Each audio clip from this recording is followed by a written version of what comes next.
States Exhibit 1 Echo Alpha, which is the 911 call that we played, Yes, is a sir. Yes, ma'am. redacted version that took out Mr. Lewis's phone number.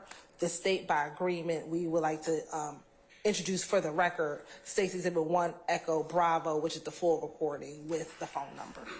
All right. And of course, not waiving our previous Right. objections, Judge. We have no objection to that, but we maintain our previous. All right. I'll note your similar objections, and I'll admit it for the purpose of the record.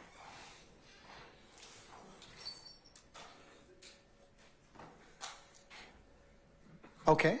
Can we call for our jurors, please, sir? Yes, sir. Sorry, now.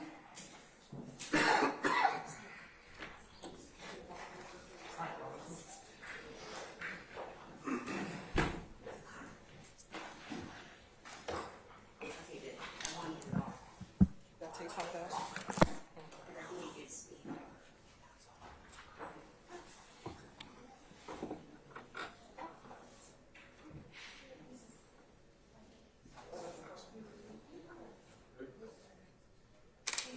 We had two. It was one attached to the, where's the folder? You're supposed to stand.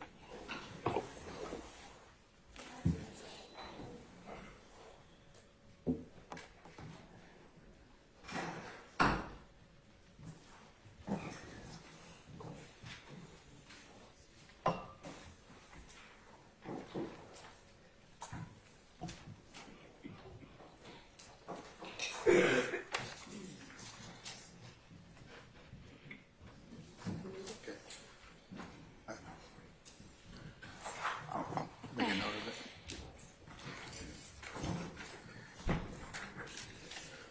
All right, ladies and gentlemen, please be seated. All right, thank you, Sergeant Ingram.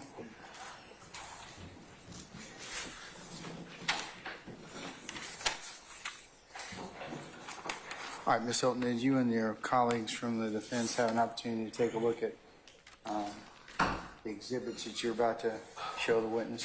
Yes, Your Honor. Defense counsel has had an opportunity to look at State's Exhibit 38 Echo through 108 Echo, Your Honor, today in court, and it was also provided in the PowerPoint last week. Mr. Lewis, if you can take a moment and look at first State's Exhibit 38 Echo through 62 Echo, excuse me, and then 63 Echo through 108 Echo. So total 38 Echo through 108 Echo. Look at those and tell me if you recognize what's inside of them.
Now, looking at, have you had the opportunity to look at them all? Not not this set.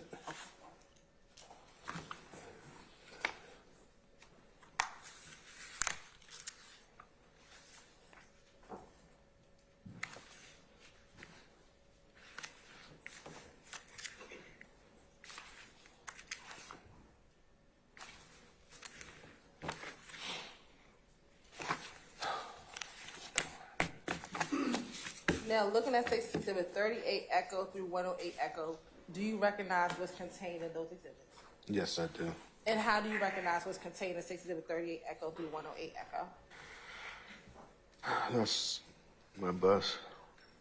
And is that both the bus that you were driving as well as the bus that Travis was driving on the night or the day of April 25th into the morning of April 26, 2015? Yes, it was both. It was myself and Travis's bus as well. And do those pictures fairly and accurately depict the images of the bus as you saw them back on the morning of April 26, 2015? Yes, they do. Your Honor, this time state would like the tender State's Exhibit 38 Echo to 108 Echo into evidence. Any objections to states 38 Echo through 108 Echo? No, sir. All right, hearing none, they are admitted and may be published as you see fit. Okay. First, we're going to start with State's Exhibit 38 Echo.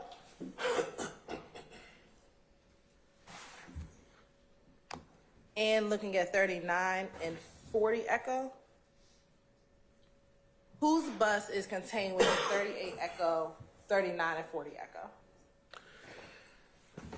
Echo? 40 Echo is Travis's bus.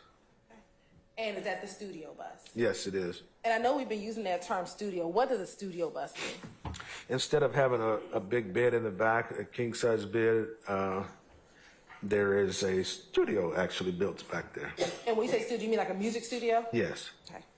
And is that what you were referencing, that Lil Wayne would get off from your bus and go into that bus to the music studio? Yes. All right. And is it fair to say that he would primarily sleep on your bus, if he was to sleep or relax on your bus? Yes. Now, looking at 41 Echo and 42 Echo, do you see any defects on the bus that were not present when you all left Miami, Florida? I see one on 42 Echo. Okay. And if it's easier, and I'll let you choose, you can either circle it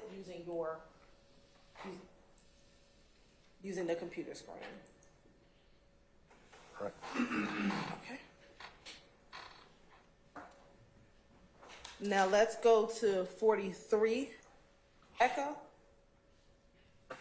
Do you see what do you see in 43 Echo?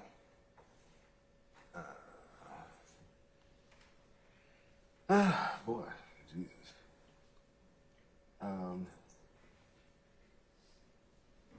Right here. Right here. And in 43 Echo, were those, strike that. Why did you circle those two areas of 43 Echo, which for the record are two defects in that picture? Those appear to be gunshots to me. Okay. And were those two defects there in the bus when you all left Miami? No. Okay. And did you notice it once you got back to the Mandarin Hotel? Yes, we did. I did. All right.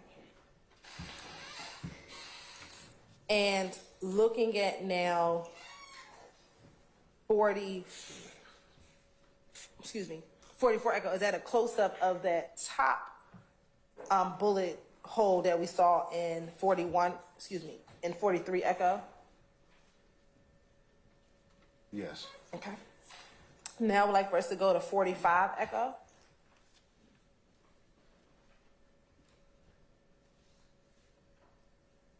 And looking at, are you able to clear the screen? Somewhat.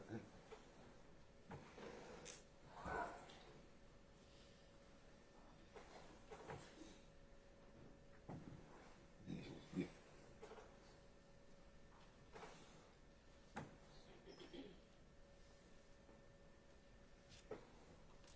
Oh, there we go. Oh, Now, I want to go back to 41 Echo. Excuse me, I'm sorry, 43 Echo, I apologize. Now, looking at 43 Echo and 45 Echo, is this a different gunshot than what we see in 43 Echo? you show me 43, please. Go back to 43. Yes. Okay. Now, I want to move to 47 Echo. Looking at 47 Echo, what do you see in 47 Echo? Right there. Okay. And does that appear to be a different defect than what we saw in both 43 and 45 Echo? It appears to be, yes. And again, was this on the bus prior to you leaving Miami? No. And when did you first notice this defect? At the hotel, at the Mondrian. Speak up a little. At the hotel, the Mondrian Hotel. I want us to now go to 49 Echo. Okay. And if you're able to remove the circle. Looking at 49 Echo in comparison to 47 Echo.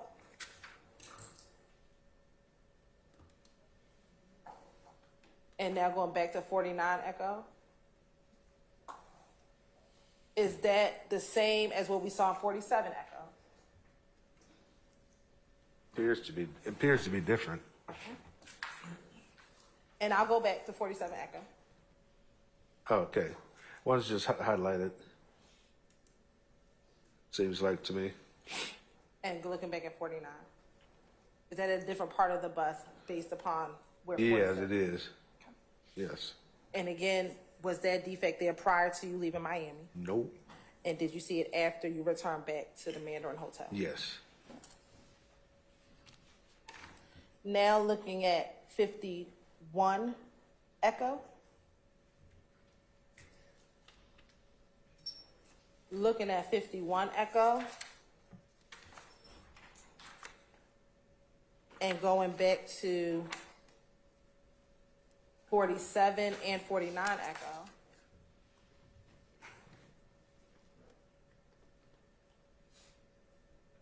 I think it was 49. And now to 51. Can you tell if that's the same as the other two? No, that we saw? they're different. That's different. Is that in a different part of the bus?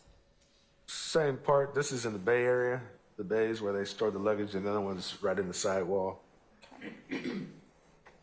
And the same question, was that there prior to you leaving Miami? No, they weren't. And did you see it after you returned to the Mandarin Hotel? Yes, we did.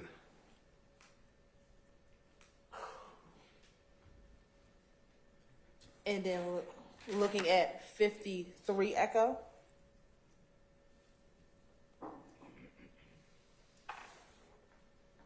Do you see a defect in 53 Echo? Yes, I do.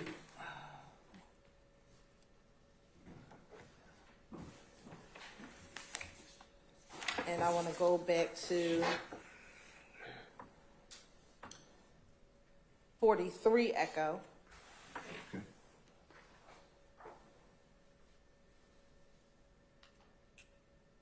Does that appear to be a different location than these two? Yes, it does. So in looking at all of those from 41 to 53, are you able to tell the jury how many defects was in the side of the bus from 41 to 53 Echo? And if we need to, we can go back and count. Quite a few. I didn't actually count them, but there's quite a few of them on. Let's go back to 41. So, sorry, my eyes is bad. 43. And I got my glasses on. Okay. 3, How many are there? 2, And then looking at 45. 1. So is that 3 right now? Your Honor, I'm going to object to leading, Basis? leading in foundation Um, and as answer. I'll overrule the objection, and, but I'll sustain it as to leading, so. How many is that right there? 3. I mean 1. I'm sorry. So Total what- of 3. Going to 47. How many do you see there? Just 1. Okay. So how many are we at now? 4. Looking at 49 Echo. 2, 5, 6. All right. Looking at 51 Echo. 1, 7. And looking at 53 Echo. 1, 8. Now, I want to move to State's Exhibit 57 Echo.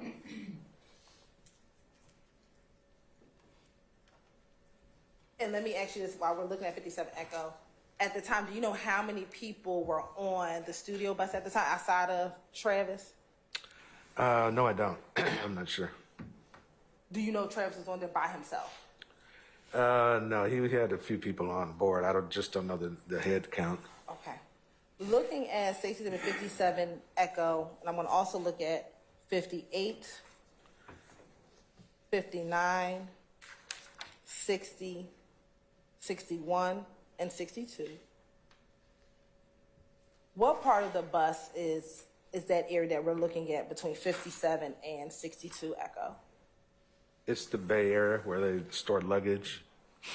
And looking back on State's Exhibit, actually for real this time, 41.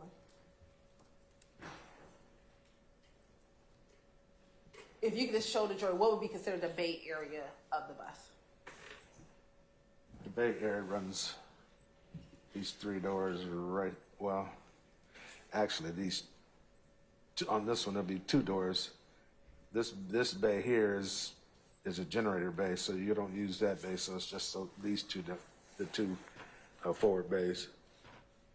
And so when we're looking at those exhibits 57 through 63, that's inside of those areas. Those 3.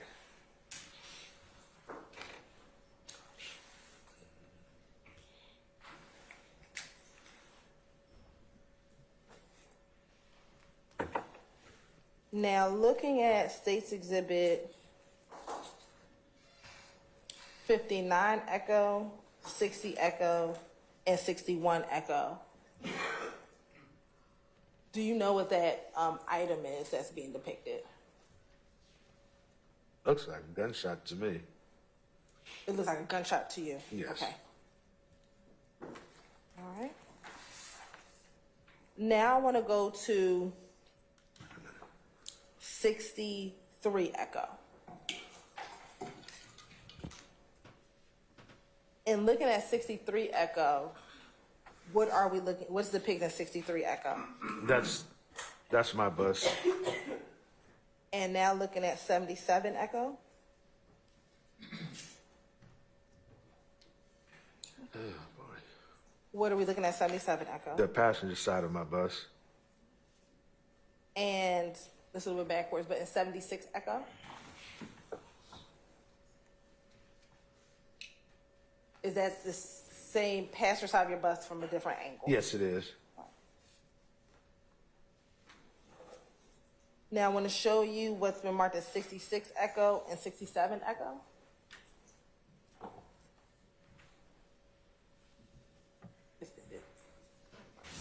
Looking at 66 and then next looking at 67. What is depicted in 67? That's a bullet right there. It's a bullet that hit right there. And again, were those defects inside of your vehicle prior to leaving Miami? No. Okay. And earlier, when you testified that you heard gunshots coming from the back of the bus first? Yes. Okay. Now let's go to 68 Echo.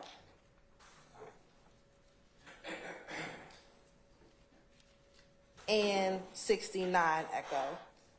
and 70 echo. What's depicted in 68, 69, and 70 echo? This right here is where the radiator is, and that was shot. Give it a shot. Now, did you at any point in time find anything in the radiator when you were looking at the bus? Yes, I did. After getting to the hotel, and I was just looking around, I looked to see how far the radiator was damaged, and I saw a bullet lodged in there. And what, if anything, did you do with the bullet that was lodged in the radiator? I called, and either Racy or Dennis came in, I believe. I met Dennis, Detective Dennis, and gave it to him. Okay. And do you know what agency Detective Dennis worked for? No, I don't. Okay. Now, with this damage to the radiator, again, was that there prior to leaving Miami? No. Okay. With this damage, were you able to drive the bus after you got it back to the hotel? Luckily, I got it back to the hotel without blowing the engine, yes. Okay. After you got back to the hotel, did you drive that bus again? Never, no. Why not? First, I couldn't drive it because of the damage that was done to it. And mentally and physically, I couldn't drive it, and the Pioneer called and had it towed away, towed back to the yard. Okay. And with this portion, was the radiator damaged?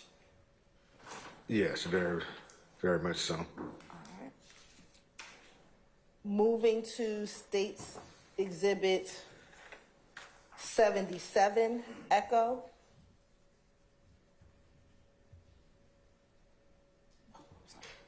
71 Echo, just keep going.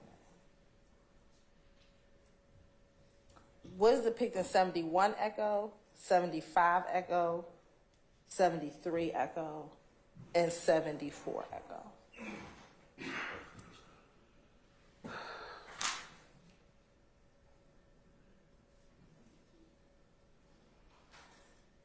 It's 74. 71, 72, 73, and 74.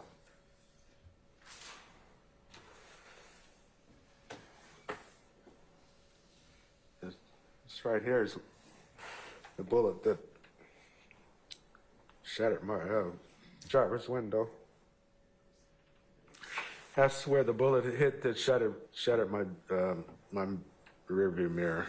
And I'm going to go to 74 Echo. Is this the mirror that was shattered? Yes, it is. And where would you be sitting in relation to where that mirror is in that bus? I'd be sitting right here. And is that a glass window on the side, on the left side of where you circled? Yes. Is that the window? Yes, it is. And do you know where that bullet went at all? That went through that window? Or that, excuse me, that mirror? I stand the objection. No, I don't know where. But don't answer. Oh, This is the question. Did you ever find a projectile coming out of that area? no, I didn't. And again, prior to individual shooting up your bus, was your mirror like that driving up from Miami to Atlanta, Georgia? Absolutely not. No. And approximately in distance, how far does that mirror sit from where you sit?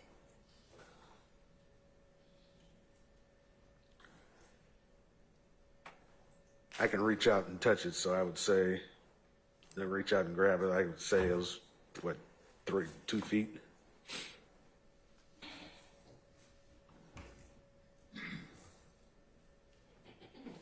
Next, I'm going to show you 76 Echo.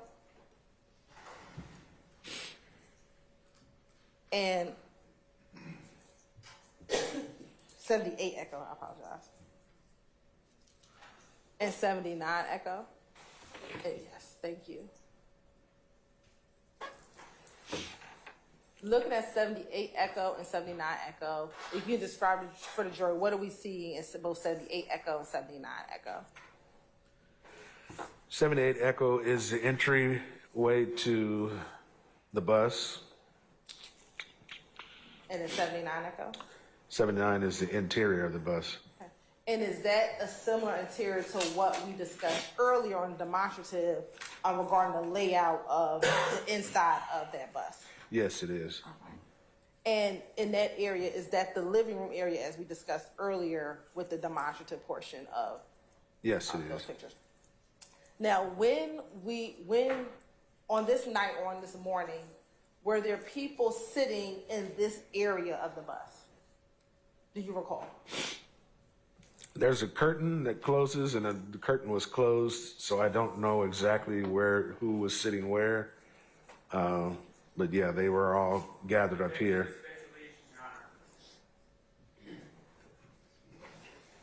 I heard your objection. I'm going to sustain the objection. Just rephrase mine.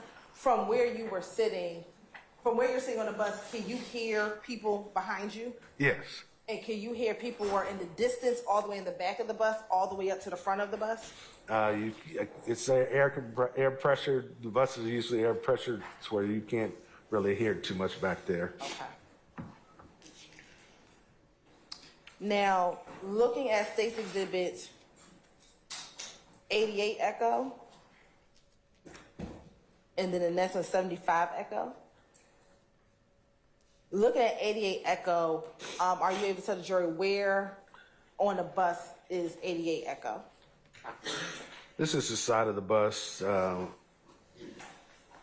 that's right behind where I sit. So is that the driver's side of the bus? Yes, yes, it is. Okay. And is that a window on the driver's side of the bus? Yes, it was. Okay. Yes. And looking at 75 Echo, what do we see in 75 Echo? Both these are bullet holes right here, there, and there. And again, were those holes there prior to you leaving Miami? No, they weren't. And were they there once you got back to the Mandarin? Yes, they were. All right. Looking at 82 Echo.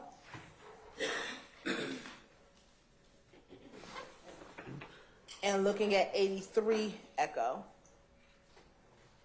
What are we looking at 82 and 83 Echo?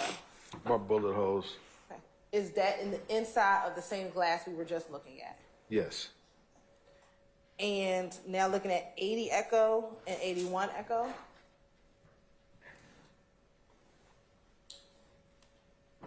First, do you know or do you remember, were the shades down as it is here when you were leaving the compound? Do you know? That I don't recall. I don't recall that. Looking at 81 Echo. What do we see in 81 Echo? It's a bullet pierced through the shades right there. Okay. And again, was that there prior to you leaving Miami? No, it was not. Now looking at 55 Echo.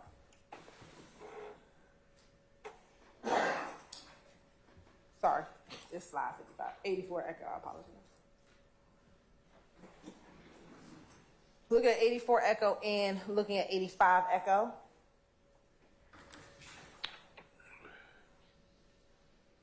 Bullet hole right there. Okay. And again, was that there prior to you leaving? No. And now looking at 86 Echo.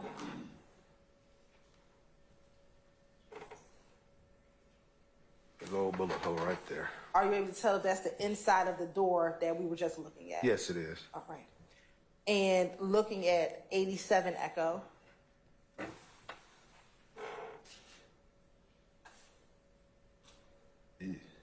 Yes. And 89 Echo. And 90 Echo. Do you know what that is that we're looking at in those three images? Looks like a shell casing. I mean, a bullet. Okay. And to your knowledge, was that bullet in there prior to? No. You said no. No. And in here, I see that there are snacks. We look back at 87 Echo. Did you have any snacks, anything below this underneath that cabinet? Yes, that whole counter was was filled with snacks. Now, looking at 91 Echo.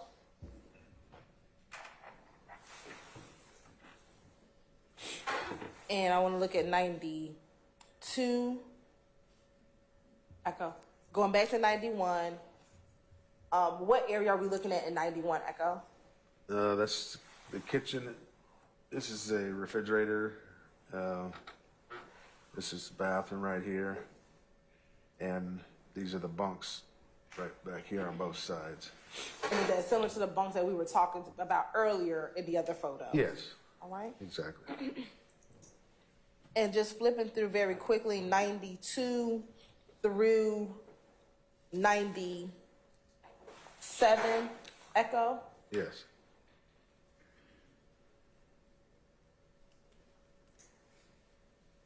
Are these relatively areas where people would sleep or put their items there? Yes, they are.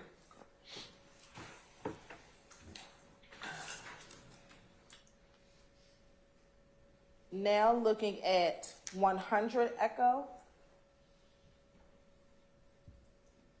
101 Echo, and 102 Echo.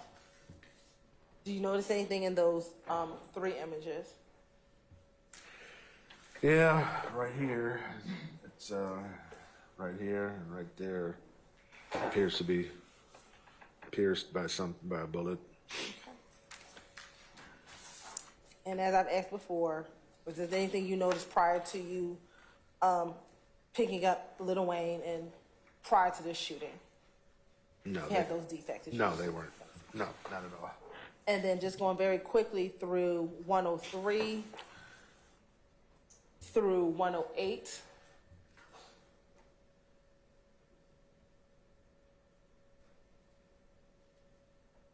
Is that back bedroom that you referenced earlier in which the celebrity, or in this case, Lil Wayne, slept on this bus or rested? Yes, it is.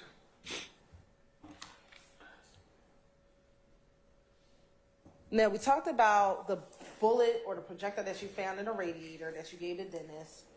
There was also the one that we saw inside that cabinet. Were there any other projectiles found inside of this bus?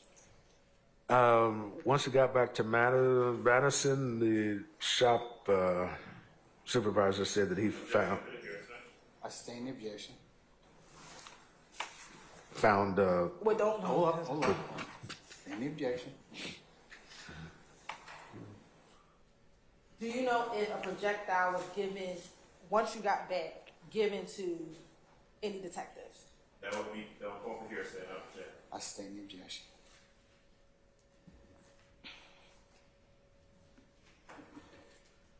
Now, on April 26th, did you speak with police? Yes, I did. Okay. And did you tell them what you basically told the jurors here today? Yes, I did. Outside of calling 911 that night, did you make any other calls that evening? I talked to a coworker, and then I talked to my daughter. Now, we talked about earlier, you did not drive the bus back to Tennessee. How did the bus get back to Tennessee? They had towed it back to Tennessee.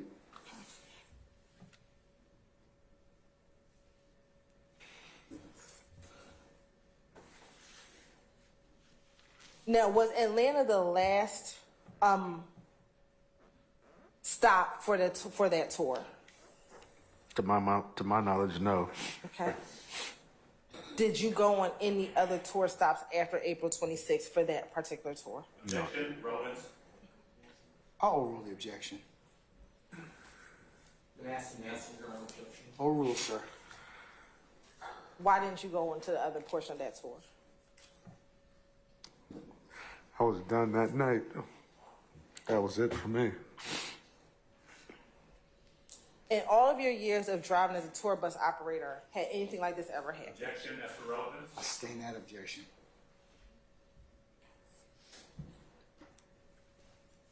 Prior to going on tour, were you aware of any conflicts between Lil Wayne and anyone else prior to you getting on this tour? No. Objection, relevance, and call for hearsay. I sustain the objection. just a few follow-up questions. When the police escort were escorting you to 285, were the sirens on or off? If you can recall.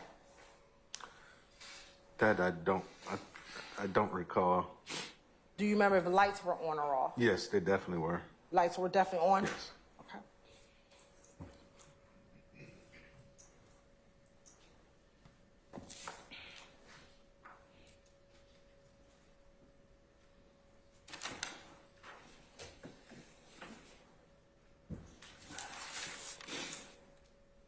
Earlier, when you talked about the individual who said your name or asked for Al, what was that person's demeanor? Do you recall?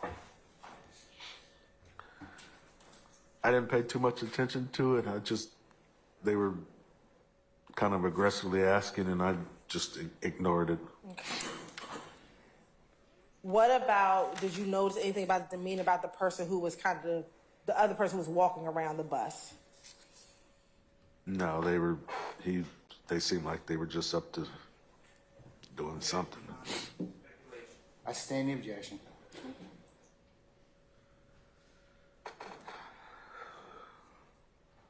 When you said that Little Wayne and individuals rushed out of the compound onto your bus, did any of them appear to be angry? Yeah, the manager was quite angry about something and pretty much cussing me out. I mean, we've been out on tour before and never had any situation like that. Outside of the manager, any of the individuals who got on the bus? No. Okay. No.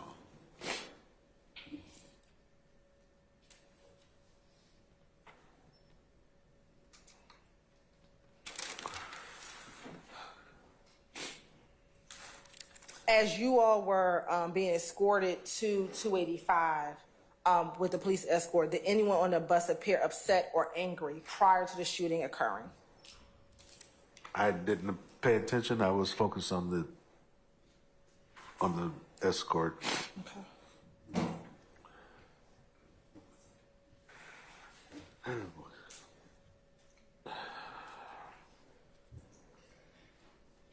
When the white car drove past you on 285 and it pulled over on the side, if you can remember, how far was your bus, from where that car pulled over on the side? About how many car lengths between where your bus was and when they pulled over to the side? I recall it wasn't a car length. It was about a half a mile or so. They kept on and went on up, and I saw where they were going, okay. And I saw them pull over.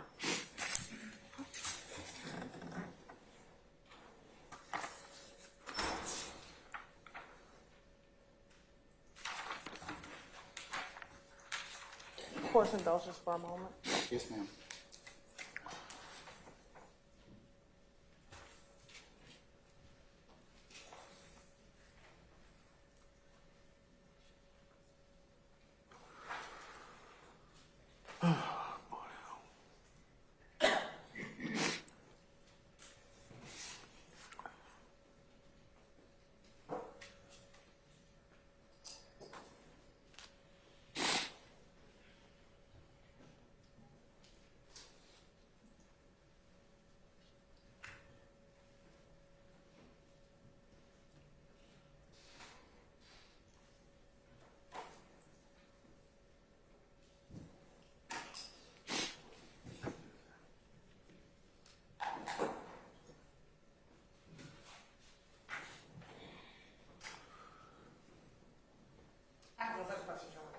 Cross.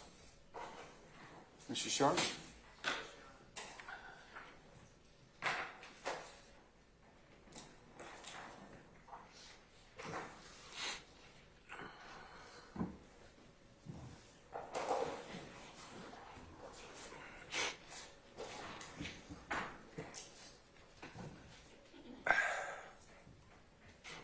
Mr. Lewis. Yes. Good afternoon, sir. Good afternoon. My name is Max Shard. I represent Shannon Stillwell. Okay? Okay. Just going to ask you a few questions.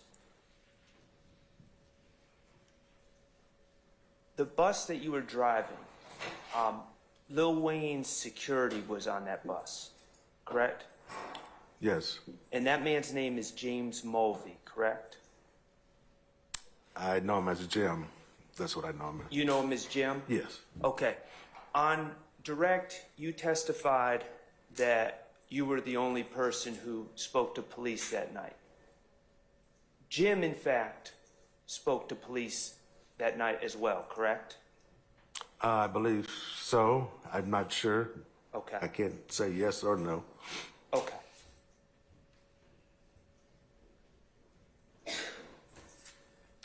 Now,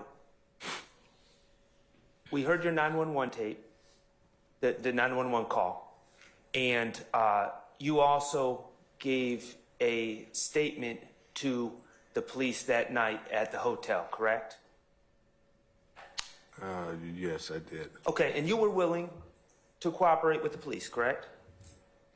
Yes, In fact, and I'm not saying there's anything wrong with it, you wanted to prosecute this case, correct? no. Well, the police asked you if you're willing to prosecute, and you, in fact, answered that you were wanting to prosecute the case that night. Okay. Okay. So, certainly, you wanted to, when you gave your statement to the police, you didn't hold back any information, did you? Well, when you have a CDL, which is federally governed, I just can't choose not to speak. I understand. So I did what I'm supposed to do. I understand. And you wanted to give the police as many details as possible about what you had seen. Well, I had a job that I had to maintain, and if I didn't cooperate, I'm sure my company, Pioneer, would have probably told me, because they had insurance, I'm sure, if I didn't cooperate and say, Your Honor, cause for speculation. I'll sustain the objection. Okay, well, I don't want to get too far off field. Okay. All I'm asking is, when you gave your statement to the police, you wanted to give them accurate details about what you had observed. that's my job, yes. Okay, and you weren't seeking to leave anything out, correct? No? Okay. And so I want to talk to you about what you've testified here today. You, as I understand it, you're driving the bus. You hear what you perceive as gunshots, correct? Correct. Okay. And you are on the front, in the driver's seat of the bus, front left of the bus, correct? Correct. Okay. And after hearing gunshots, you saw two cars speed past the bus on the left. Correct. Okay. And eventually these cars ended up pulling over on the right side of the road past the exit that you were getting off of. Correct. Okay. And when I say you wanted to give all the details, you could. When I say two cars, there were only two cars that sped past you on the left, correct? To my knowledge, yes. Okay. And one of those cars, you've testified, was a white sports car, correct? I testified it was a Corvette. Okay, we were going to get to that. White Corvette. And you actually said that you saw flashes coming out of that car, correct? Correct.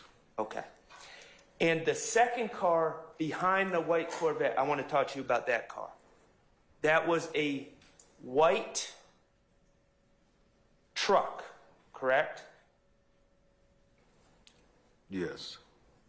Okay. And that's what you've always said, a white truck, correct? That's what I remember at 85 miles an hour, yes. Okay.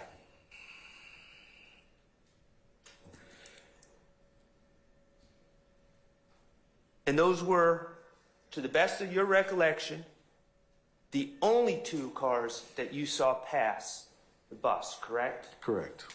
Okay. In all of your statements, you have never or you did not see, let me just start with this. You did not see a blue SUV that night, did you? I don't recall that. Okay. You do not recall seeing a blue SUV. I don't recall that. And you certainly did not see a blue SUV passing the bus at the time of the gunshots, correct? I don't recall that. Okay.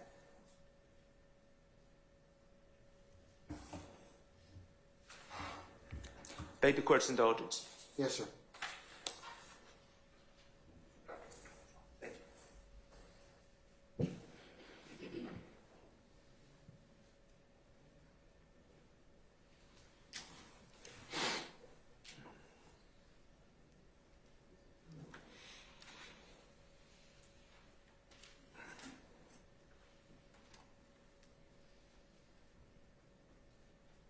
I have nothing further, Your Honor. Thank you, sir. Thank you, Mr. Lewis. Mr. Adams? Yeah, thank you, Judge. Sir.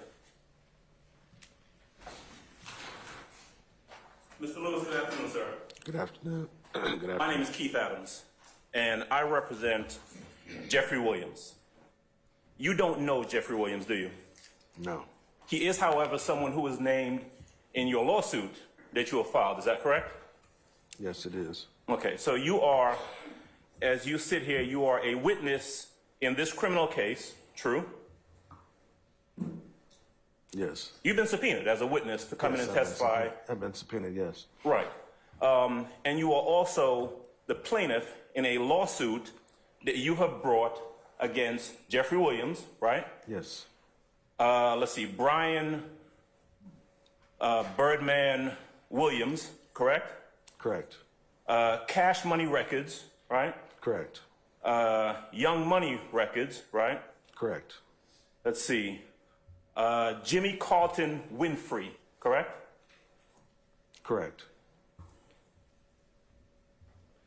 And YSL, the corporation, the company. Is that true?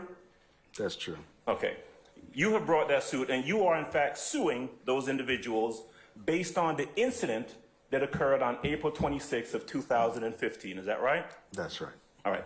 Now, I want to kind of get to the crux of this. I want to ask you questions about the incident, but would I be correct in saying that at no time on either April 25th, 2015, or April 26th of 2015, did you ever see Jeffery Williams? That true? That's true. All right. In fact, based on the lawsuit that you filed, you know that on the night of April 25th into April 26th of 2015, you know that Jeffery Williams was hundreds of miles away when this incident occurred. Don't you know that? I don't know that. All right. That's not information that you've garnered during the course of your lawsuit? It's been a lot. I don't try to recollect all that stuff. You don't know what's going on in the lawsuit that you brought? Yeah, I do. Objection, mischaracterization of his testimony. I sustain the objection. Okay. Is the company that you were driving for that night Pioneer? Is that right? Yes. Are they party to the lawsuit against Jeffery Williams? No, they're not. Okay, it's just you, right? Yes. And that is a $30 million lawsuit that you have brought against someone that you didn't even see that night. True? True. Matter of fact, Brian Birdman Williams, you didn't see him that night either, did you? No. Okay. If I heard you correctly, you were not able to describe to the police or any detective or anyone any description of anyone who did any shooting on the night of the 25th going into the 26th. Is that true? That's correct. You didn't see anyone, did you? That's correct. In fact, when you testified earlier about this person who walked up to you and asked for Al, you remember that? Yes. You didn't give a description, or you weren't asked to give a description of that person to the police at any point, were you? No. clear something up for me. You said it was odd that the person came and asked for Al, right? Right. Your name is Al, isn't it? Yes. Okay.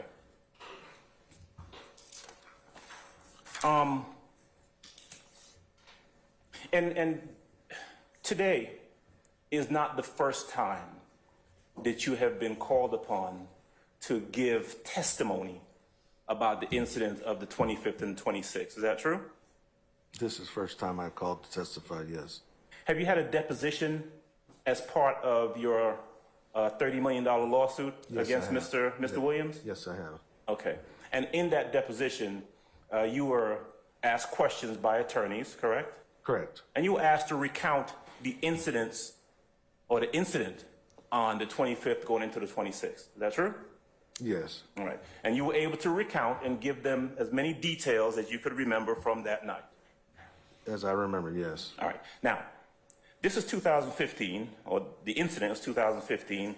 So we're talking about 9 years. About 9 years ago. Is that Yes. true? And it's fair to say that it's a very traumatic incident, right?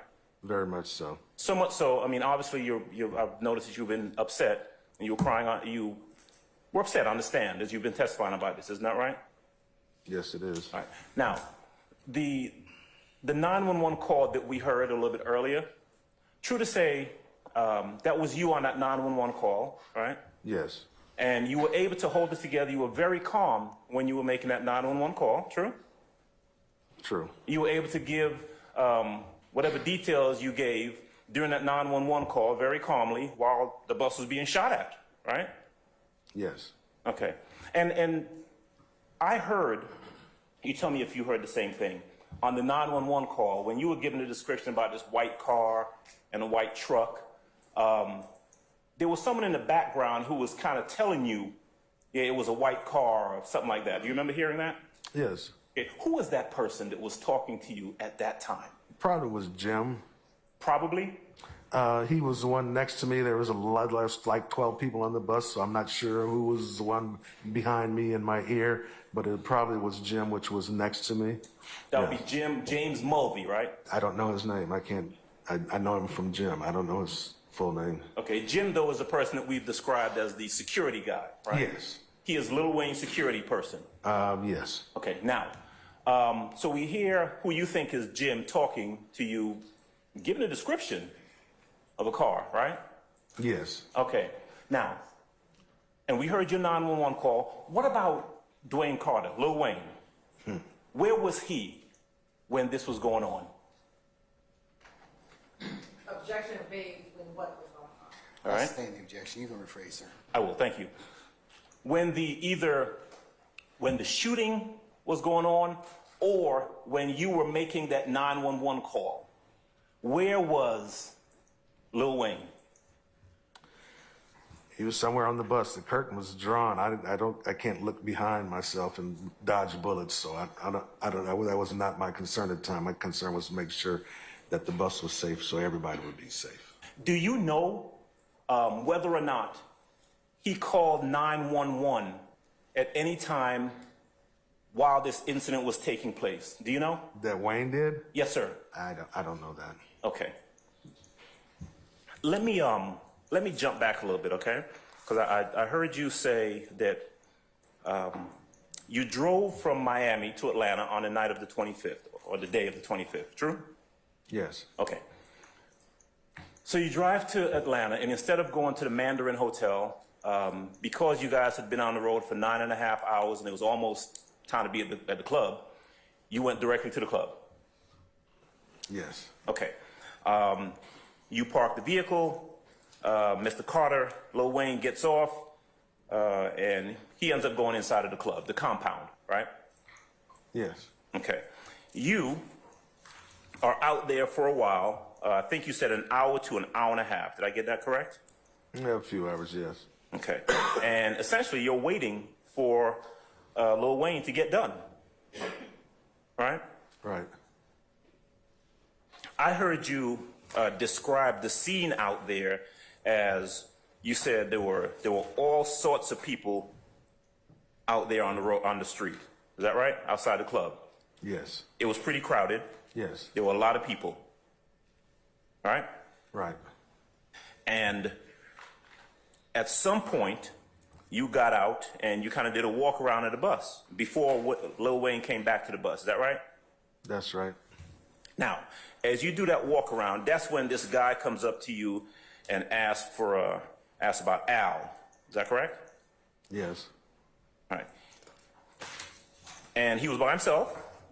There was another guy with. There's two of them. Okay, so two came up initially. Yeah, one was the talker, and the other one was, I don't know, he was with him. Just there with him, right? Yeah. Anybody else around those two guys? Not that I recall. Okay, so it wasn't that a whole crowd of 25 or 30 people came up to you. It was these two guys, one of whom asked you, where's Al, or is Al here, or something like that. Yeah, that was, everybody went inside after Wayne went inside, everybody went inside. Okay. And yeah. All right. 10 minutes later, you see these two guys, they kind of walk around the back of the bus, right? Right. All right. Nothing else unusual happens after you see them walk behind the bus. Is that true? Yes. Okay. But when Lil Wayne came back to the bus, he got on the bus and there were a bunch of, at least 6 or so other people who were with him, people who were from the club, right? Yes. Okay. And these were not people who had been on the bus before. To my knowledge, yes. This was, Wayne was there, right? Yes. His security guy, Jim, was there, right? Yes. All right. And at least 6 just kind of random folks who came from the club with Wayne. Correct. You don't know anything about those people, right? No. Don't know who they were, right? Right. You don't know what relationship they had to either Lil Wayne or anyone else inside or outside the club, right? Not at all. Okay. You don't know what had been going on inside of the club because you weren't in there, right? Correct. You don't know what any of these 6 or 7 people were doing inside the club because you weren't in there. Correct. Now, what you didn't see Wayne have any sort of altercation with anyone outside of the club. You didn't see that, right? No, that's not my. I don't work security, so that's not my job. Right. I mean, you didn't see that. Right. All you know is that Wayne and these folks come back to the bus. They get on the bus, right? Correct. And if I heard you correctly, Wayne's manager seemed like he was kind of agitated, right? Correct. All right. And what you remember him saying, and excuse my language, was something to the effect of, there's some nigger shit going on. Correct. All right. You don't know what he was talking about. Haven't a clue. You don't know what kind of SHIT he was talking about. Haven't a clue. All right. But these folks are on the bus, and then there is a police escort that takes you all to 285, correct? Correct. All right. While the police escort is coming with you guys, there is nothing suspicious, no cars or anything else around the buses. Is that right? Correct. Okay. What you do know, though, is that when the police escort leaves, you guys get on 285, you started hearing shots coming, as you described, from the back of the bus, coming along the side of the bus, right? Correct. Right. Now, we've already talked about the fact that you saw flashes coming from the car, not the truck, the car, right? Correct. All right. You didn't see anyone hanging out the window, right? Correct.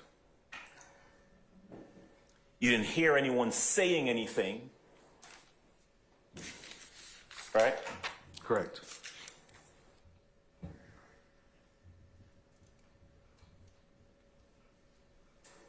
But you could tell that someone was shooting at the bus, right?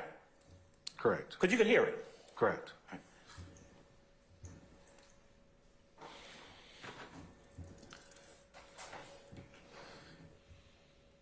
Now, Mr. Short asked you some questions about what you saw, so I'm going to jump over that and just talk about when you got back to the Mandarin. And actually, let me make sure I clear something up, because I heard you say that the cars pulled ahead of you and pulled to the side of the road ahead of the bus. Is that right? Correct. Did they both pull to the side of the road, both of these two white vehicles? I remember seeing one. I wasn't counting, but I remember seeing one at least. Okay, so you saw two vehicles, but in terms of, if we're talking about what you saw pulled ahead on the side of the road, we're talking about one car, one white car, right? To my recollection, yes. And that was a sports car, not the truck, right? Right. All right. And you noticed that, and then you all got off that exit right before that vehicle, correct? Correct. There was no one shooting from inside of the bus. Is that right? No. Did anyone come running up to the front of the bus? What's going on? What's happening? What's going on? Anything like that? Not at all. Okay. You all eventually made it back to, and by the way, your phone call, your 911 call was before you all actually got back to the Mandarin. Is that right, sir? That's correct. Okay.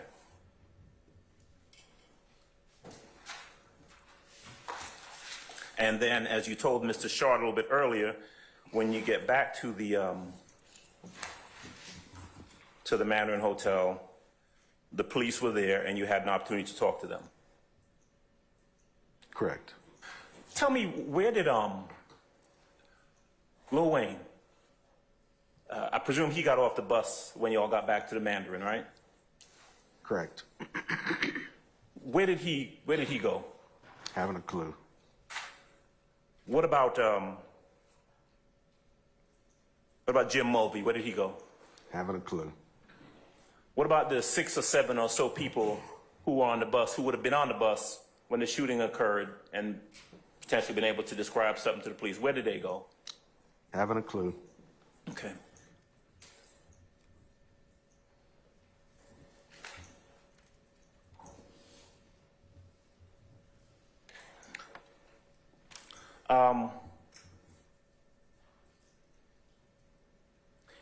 The bus had to be towed back by the company, right? Right. And you didn't see anyone, you didn't see those white cars again when you got back to the Mandarin Hotel, did you? No, I didn't. And is it fair to say that when you got back to the Mandarin Hotel, you get out of the bus and when you talk to the police, are you talking to them right there outside by the bus? Yes. Okay, because you were showing them the damage to the vehicles, to both vehicles, true? Yes. Okay. In fact, wasn't there a crime scene person who showed up that you interacted with? I don't recall that. Okay. You remember talking to a police officer or a detective, right? Yes. Okay. Now, there was no one around the bus at that point when you get back to the Mandarin to whom you were asked to describe or anything like that, right? I just talked to the detective or the officer. All right. So it's fair to say that you were on the bus when the shooting occurred and you're able to describe what happened during that shooting and after, but that's all you know, right? That's all I was involved with, yes. Right. And so in terms of who did that shooting, right? Who was shooting at that bus? You don't know, do you? From the 180-page police report, it identified who did the shooting. I'm asking you what you know, sir, because you were the witness, right? Exactly. You were the one who was present, correct? Correct. You were the one who was in that bus, right? Correct. You were the one who saw that white car, right? Correct. You were the one who did not see anyone or could not identify anyone in the white car, right? Correct. All right, so I don't want to ask you about what any police officers told you or what they came up with, but in terms of what you know, Right. you don't know who shot at that bus. Never said I did. Correct. You don't know why anyone shot at that bus, right? Is there a real reason why? I don't know. But, no, I don't know the real reason why. Right. And you would agree with me that it's probably pretty difficult to shoot at a bus on April 25th, 26th on I-285 from Louisiana, right? Let me think. Yeah, it's pretty difficult. Yes. Yeah, because you know that Mr. Jeffery Williams, person who's sitting over there, was in Louisiana when all of this occurred. You know that, don't you? No, I don't. You do not? No. Okay. Did you allege that, or did you confront that issue in your civil suit when the depositions were being taken? I didn't allege that he was. I don't know where he was, so I don't know that. When did you file the lawsuit? About 2 years after this incident happened. Okay, so 2015 is the incident, and about 2017 or so is when you filed the civil lawsuit and started receiving information and discovery in that lawsuit, right? Correct. Okay. Give me 1 second, Mr. Lewis. Judge, can I have a second, please? Yes, sir.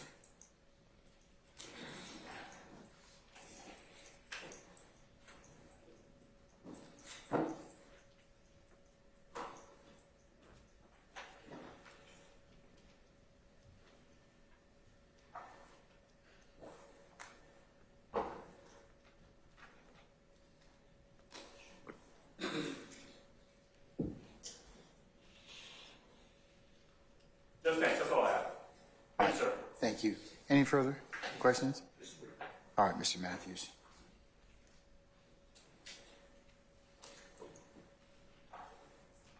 Mr. Lewis, good afternoon, sir. Good afternoon. Just have a few questions for you. On April 25th and 26th, 2015, you were actually working for Pioneer, the bus company, correct? Yes, I was. And you were, at the time of this incident, you were acting and working within the scope of your employment, correct? Correct. You were on duty, essentially, correct? Correct. Did you file a workers' compensation claim in connection with this case?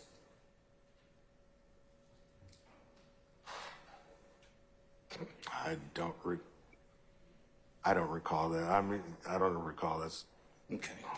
You were not. I was diagnosed with PTSD, so there's some things I don't recall. So that's one of the things I don't recall. Okay. So you Because don't, of this incident. I understand. Gotcha. You don't recall whether or not you received any compensation as a result of any claim that you would have filed with workers' comp as a result of this alleged incident? During that time, I don't recall a lot of stuff. Okay. Yes. That's all I have. Thank you. Thank you. Mr. App, go right ahead, sir. Thank you, Your Honor. Good afternoon, sir. My name is Jay Apt. I represent Diamante Kendrick. Do you know who Diamante Kendrick is? Haven't a clue. Have you ever heard his name before? No. This gentleman sitting next to me in the black shirt and the tan jacket, do you recognize him at all?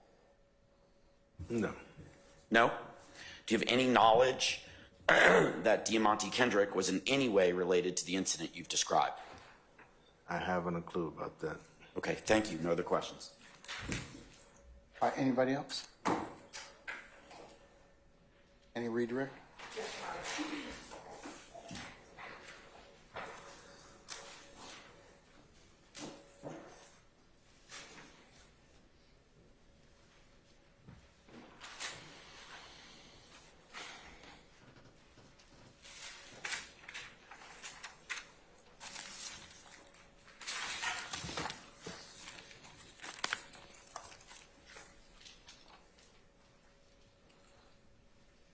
On cross, Mr. Shard asked you a few questions as to why, about whether or not you wanted to prosecute. Do you recall him asking you that? That was the first gentleman. Yes. That, and you talked about having to do that because of your CDL license. Tell the jury, what were some of the requirements to maintain your CDL license and why you had to report this to the police? Well, from what I know is that, it's a commercial license and you just can't pick and choose not to talk to the police. They pull you over, you cooperate with them, and that's what I've been taught and trained to do. So that's what I did, and my company requires that, that we cooperate with authorities, in case of a report or something has to be taken. It was just, I don't pick and choose to do that. Something that was required as my job. And you were also asked by Mr. Shard on cross-examination, again, about wanting to prosecute. When you were speaking to the police about what had just occurred to you, were you shaken up at the time? Very much so. What was actually going through your mind as you were talking to police and recounting what had just happened to you? Your Honor, It's been asked and answered, though, so let's move on.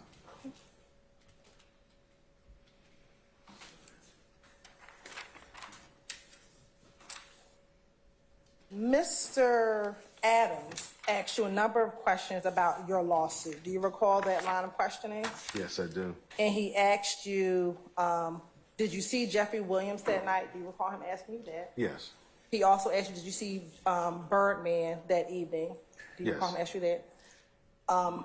Why did you bring the lawsuit against the individuals that he named in your lawsuit? Why did you bring the lawsuit against those individuals? John, we're appropriate. Yes, sir.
Please supplement.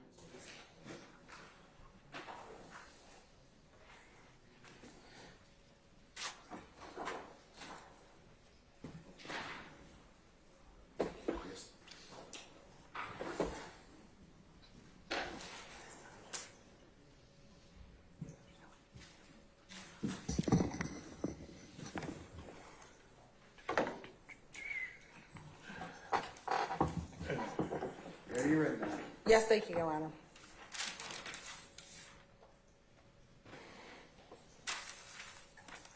Does the lawsuit that you have filed have anything to do with your testimony here today? No.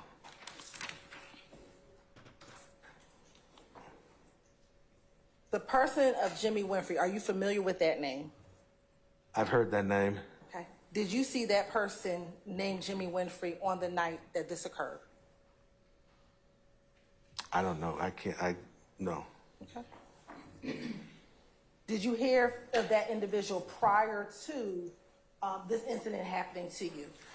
No.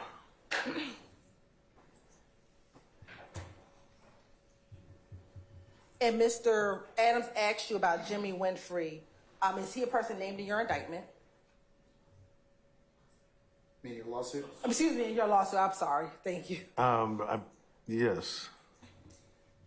And are you aware of whether or not he pled guilty to an indictment involving this incident in Cobb County? He pleaded guilty and he took a plea deal. And yes. Okay. And do you know the charges for which he pled guilty to?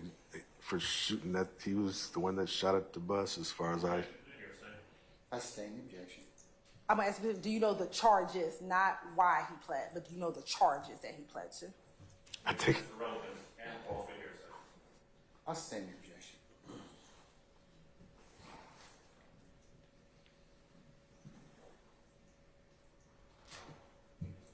Mr. Adams kept mentioning the $30 million lawsuit. Does that amount of money make you whole after what you went through on the night that this occurred? I sustain the objection. Your Honor, that's a biased question, and it goes. Well, it's still improper as to the way you asked it, or the way what it gets at. Already asked him. You were asked about individuals on the bus and whether or not any of them ever talked to police. Did you ever see any of the individuals, once they got off the bus, come back out and speak with police? I don't recall. Okay. You were asked specifically about Lil Wayne. Did you ever see him, once he got off the bus, ever come back out and speak to police? Objection, asked and answered. I sustain the objection.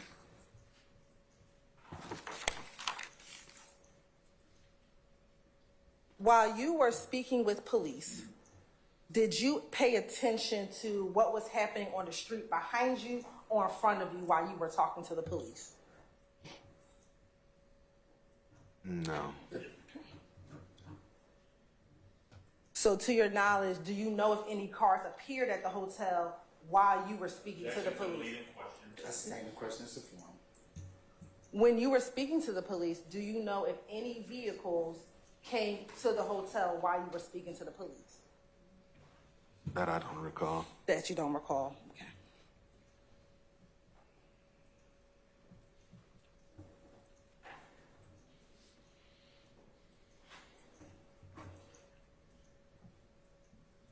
You were asked by Mr. Adams if anyone from the back of the bus came to the front of the bus to kind of speak with you as the shots were being fired. Do you recall that line of questioning? Yes. As the bus was being shot up, what were the individuals doing, or what could you hear the individuals doing on the bus? Your Honor, I'm going to object to ask and answer. I sustain the objection. And lastly, when you all were driving up 285, was Travis behind you as you all entered onto 285, or was he next to you or somewhere else? He was behind me. He was behind you. And did he stay behind you the entire time from 285 to 400? far as yes.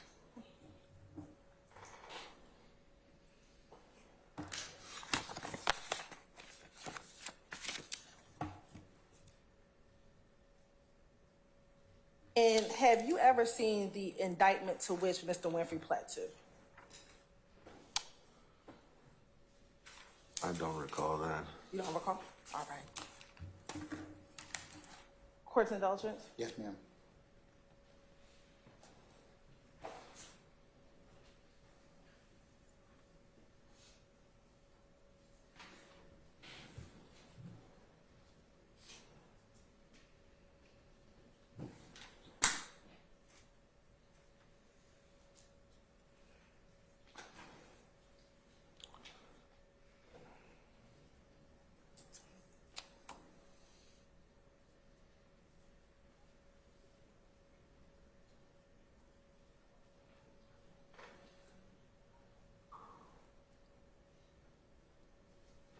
And my last question for you, Mr. Lewis, on that night, prior to the bus being shot up, did you see anyone on your bus brandish a handgun at all towards anyone at the club compound or anywhere else? And that's all on the night of April 26th? No. No. Thank you. That's no further questions. Anything further, Mr. Adams? No, sir. Nothing. Mr. Shard, anything further? No, thank you, Your Honor. Mr. Matthews, anything further? No, Your Honor. Any other counsel?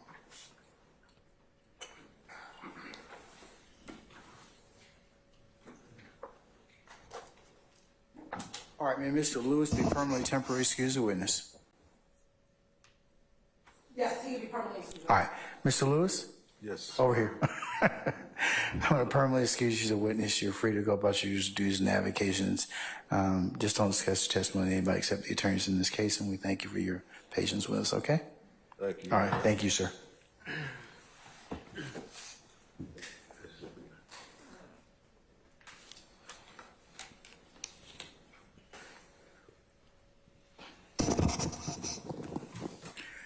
All right, ladies and gentlemen, how about some lunch?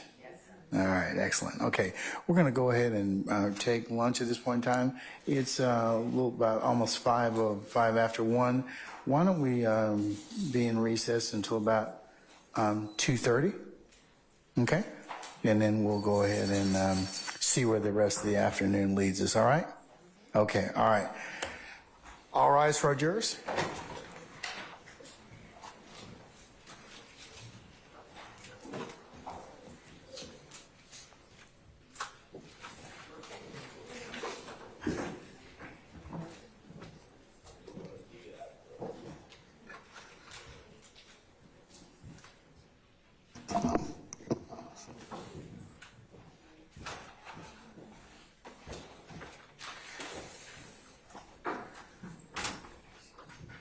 All right, ladies and gentlemen, please be seated. Our jury has left us. Before we go to lunch, Mr. Apt and Mr. Where's Mr. Harvey? Huh? Mr. Harvey and State, I need to have a couple of just conversations with you, just so not related to anything we're doing right here. So we're in recess. I'll see you all back at 2:30. Okay? All right.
It is Detective Dennis.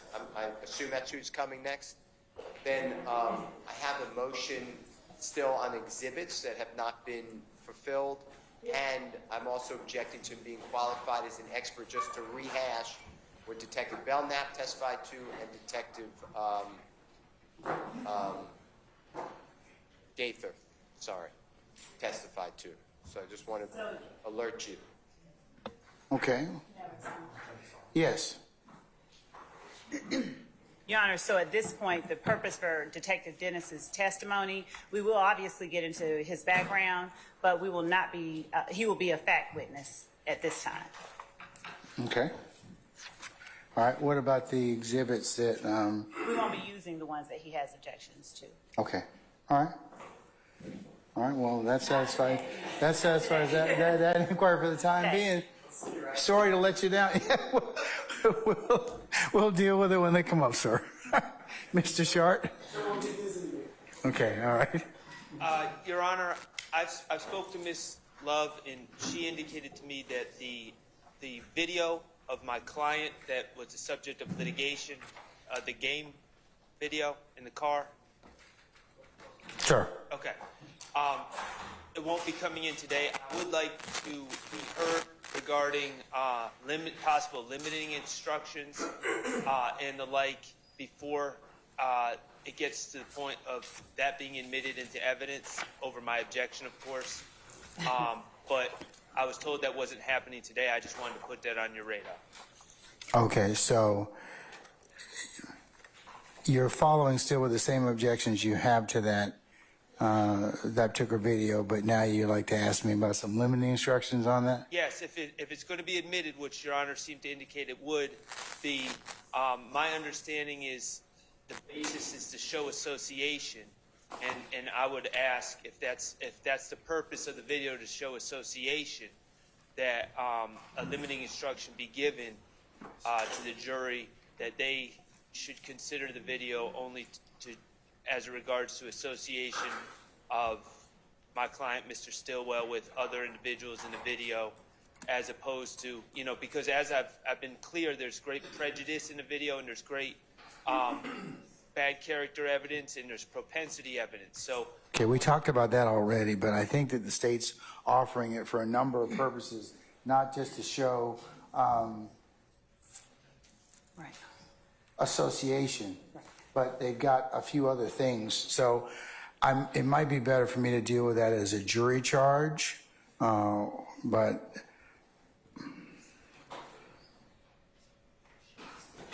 because it does come in for a couple other reasons, okay? okay. All right. Thank you. All right. Okay, all right.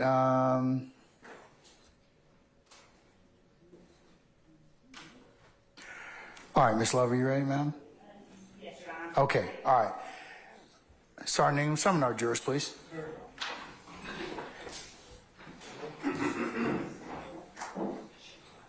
Okay. Who is Fulton County DA 9? That's the DNOB. Who's number 9? Number 9 was Mr. Okay, all right, just want to make sure. I'm trying to pull double duty, just want to make sure. I'm the judge, and I'm SCDL, not the one that just came up with me.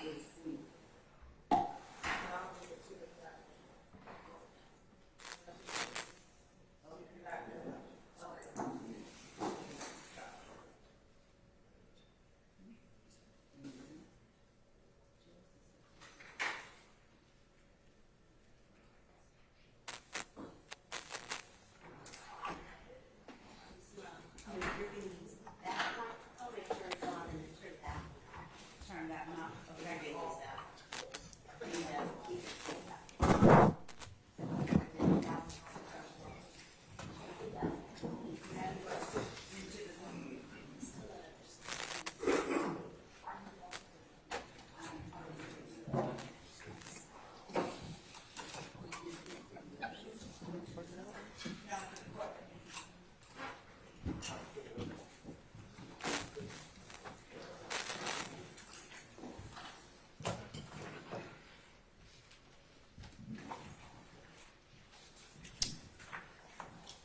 All right, ladies and gentlemen, please be seated. All right, thank you, Sergeant Ingram. All right, State, call your next witness, please. State calls retired Detective Tyrone Dennis. All right, summon Detective Dennis, please.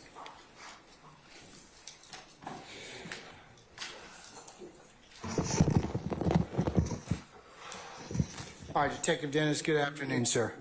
Sir, if you would please approach the witness stand. Once you get there, if you'd be so kind and turn and face Sergeant Ingram, sworn as a witness. Raise your right hand. You swear firm testimony you give the truth, the truth, nothing but the truth. I do. That's it. State and spell your first and last name for the court.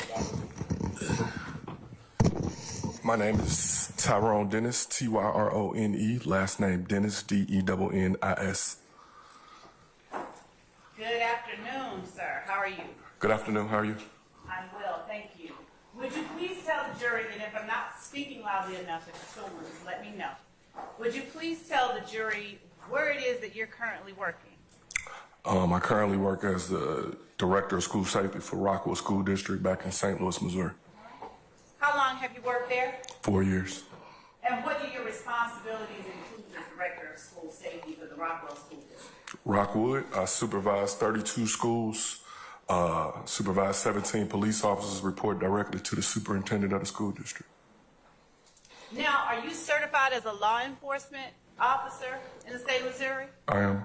And what is it that you have to do to become certified as a law enforcement officer in the state of Missouri? I have to go through post training, so to keep my Missouri post. All right. And is the post training required for Missouri the same as the Peace Officer Standards and Training Council required for law enforcement officers in Georgia? Yes. All right. Do you work in any extra law enforcement capacity within the community? I do. I have a nonprofit by the name of Clippers and Cops. I've been volunteering and mentoring for 20 years. I've been doing Clippers and Cops since March of 2018. Would you tell the jury what Clippers and Cops is? Background. I'll rule the objection, I should say. Please tell the jury what it is. I created Clippers and Cops in order to create empathy between law enforcement and the community. When I would go get my hair cut, we would have some of the best conversations. And so I decided to grab not only law enforcement, but people from the community. And we basically meet once a month, every third Thursday of the month since 2018. And we basically have open dialogue conversation between the community and law enforcement. When you say between the community and law enforcement, where all do you all have these open communications? Each month we pick a barbershop. When we first started, we couldn't find any barbershops. And then now we have to do a lottery to pick a barbershop because everybody wants us to come. Is it only in the state of Missouri? No, it started here in Atlanta. And when I moved back, I started doing it back in St. Louis as well. Before working in your current capacity, where did you work? I worked for the City of Atlanta Police Department. And what was your last position at the City of Atlanta Police Department? I was a gang detective as well as a ATF task force officer. When did you first start working with the City of Atlanta Police Department? September 7th, 2004. What was your first job there? I was a recruit for 4 months. I went to the academy in December, graduated April of 2005. My first assignment was Zone 5, downtown. My assignment was the Boulevard, Old Fourth Ward area. And when you say your assignment was the Zone 5 Boulevard, Old Fourth Ward area, what was your official title? I was a patrol officer. And what did you do as a patrol officer? Answer 911 calls. How long did you keep that position with APD? 6.5 years. After 6.5 years, where did you start working within APD? I went to Apex for 6 weeks.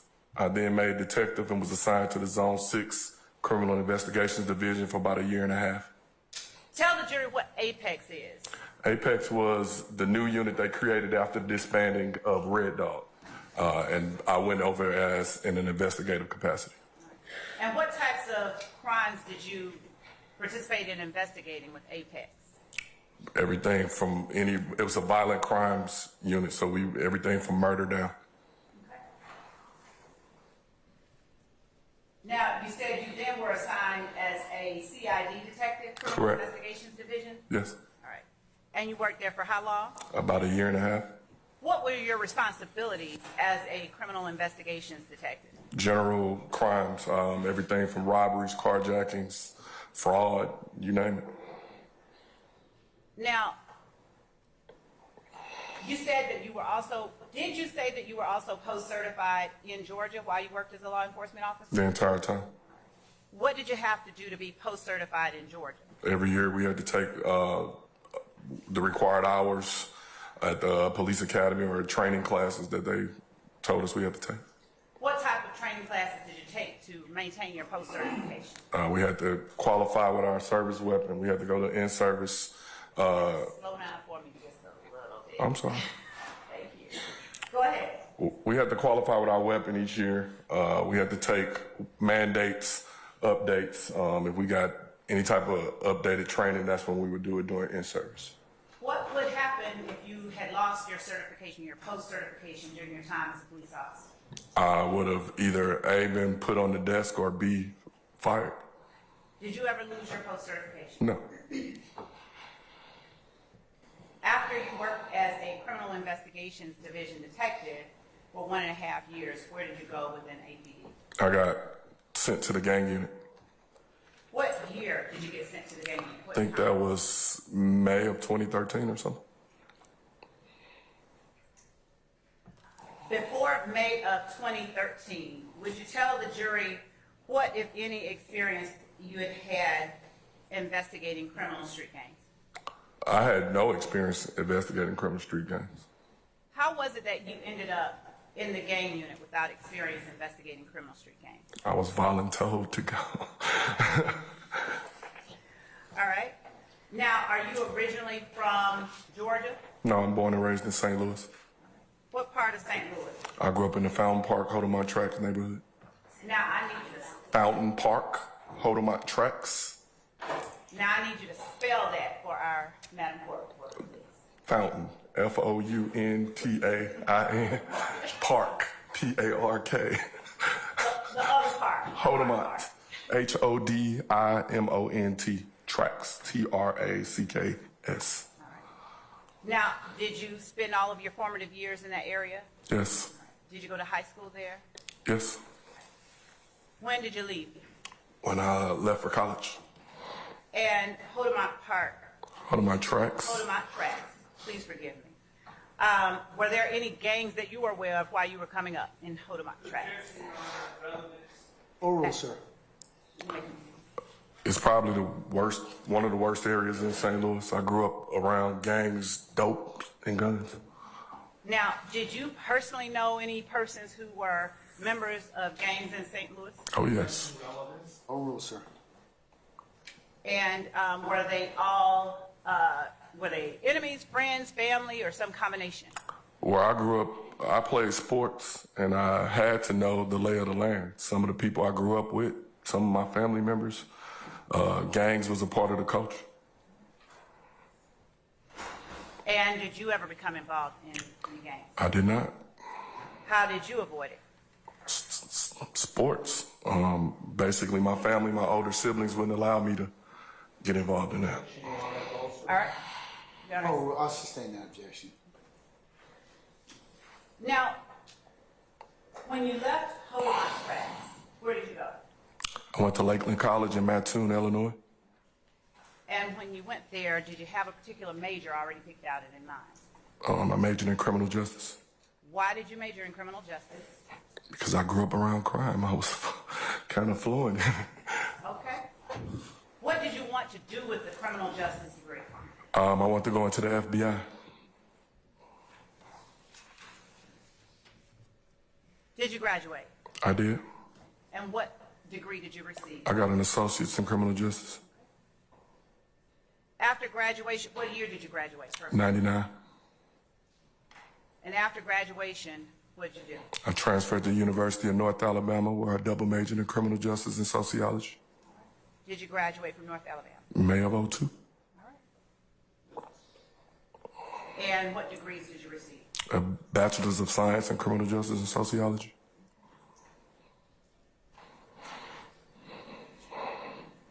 What was your first job out of college? I went to play professional basketball in Colombia, South America. And how long did you do that? Off and on for 2 years. And what did you do after you finished playing professional basketball? I joined the Atlanta Police Department. Did you know anyone in Atlanta? I did not. Well, my roommate from college did. So what brought you to the Atlanta Police Department? I went to a recruiting fair in downtown St. Louis in May of '02 before I went to play ball. Did you know what position you wanted to hold with the Atlanta Police Department when you first joined? Not really.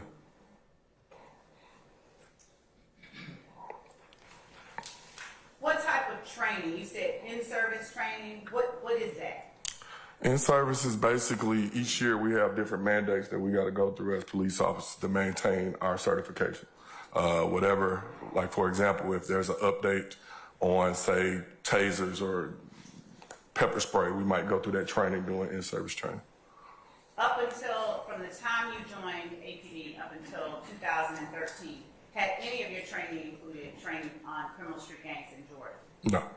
And up until that time, were you at all familiar with any criminal street gangs in Georgia? Oh, yes. How? My beat and my assignment, like I said, was Boulevard, Old 4th Ward. And being from St. Louis and being familiar with gangs, I started seeing graffiti and different things that I knew familiar from back home. And so I started taking interest in it. It started making work make sense. What do you mean when you say making work make sense? To me, different incidents weren't just different incidents, and they had different meaning, or if someone said something, I knew that to be gang-related in some ways. Let me ask you this. How much interaction did you have with community members one-on-one before 2013 in Atlanta? Every day. And was this only when you were arresting or investigating someone for a crime? No. I got to know pretty much everybody on my beat, from the homeless person to the store owner to the elderly lady to the guy selling dope on the corner. I knew everybody. How were you able to get to know these people? Because I interacted and we saw each other every day. I worked 7 to 3. I basically talked to them. They talked to me. Were there people who became what we would call confidential informants within the zones that you worked over the time that you were with the Atlanta Police Department? What you mean? I mean, did you ever have people who would give you information This- wish to remain anonymous? Everybody gave information. The streets will talk. You just got to know how to listen to it. Now, when you said 7 to 3, was that 7 a.m. to 3 p.m. or 7 p.m. to 3 a.m.? 7 a.m. to 3 p.m. Day shift.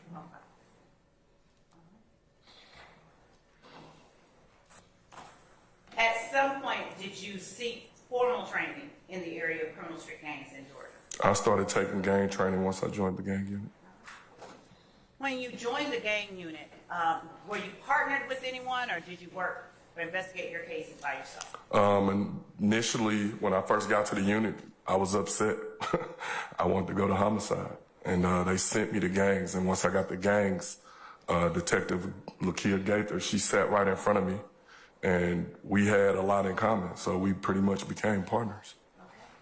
When you say you all became partners, how did you receive the cases that you investigated in the gang unit? Were you assigned to a case, or what?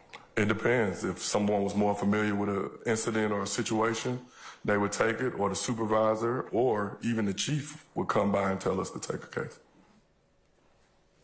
So in 2013, what month did you say it was that you joined May. the gang? So in May of 2013, how did you begin your time with the gang unit? What did you do to acclimate yourself to that unit? I had to learn how. I was used to being a general investigator. As a gang detective, we wore regular clothes. As a general investigator, I wore a suit and tie. I had to learn everything that they did as gang detectives because it was somewhat different. But by me having experience in investigations, it actually helped me. Is a suit and tie not what you would call regular clothes? No, that's more formal. We wore jeans. We pretty much could wear whatever we want. We wore Jordans, T-shirts, True Religion, whatever we want. Okay. All right. And was that in any particular reason that you all chose to wear that type of a tie versus suit and tie? It's less intrusive. When you come with a suit and tie, most people think you're a homicide, and they think that it's a little more serious. For us, we wear regular clothes. We could blend in, and we could move a little different. And what type of training did you seek to obtain when you first joined the gang? Every gang training that they offered, we pretty much tried to take it. All right. Tell the jury about some of that training. Gang awareness, intro to gangs. I pretty much took whatever guy off the top of my head. It's on my CV, I guess. Okay. Did you take more than 40 hours of formal gang training? Yes. Did you attend sessions with other law enforcement agencies outside of the city of Atlanta? Yes, we would have monthly meetings with other police departments, and we would information share. Sometimes we would help other jurisdictions more than they would help us because we were more familiar with more of the information than they were. During your time with the Atlanta Police Department, did you become familiar with a group calling itself Young Slime Life, or YSL? Yes. Do you recall when it was that you first learned about the group's existence? Probably as soon as I got there, I started hearing rumblings of it. Was that when you say as soon as I got there? To the gang unit. All right. Before getting to the gang unit in May 2013, had you interacted or met any persons who were claiming YSL? No.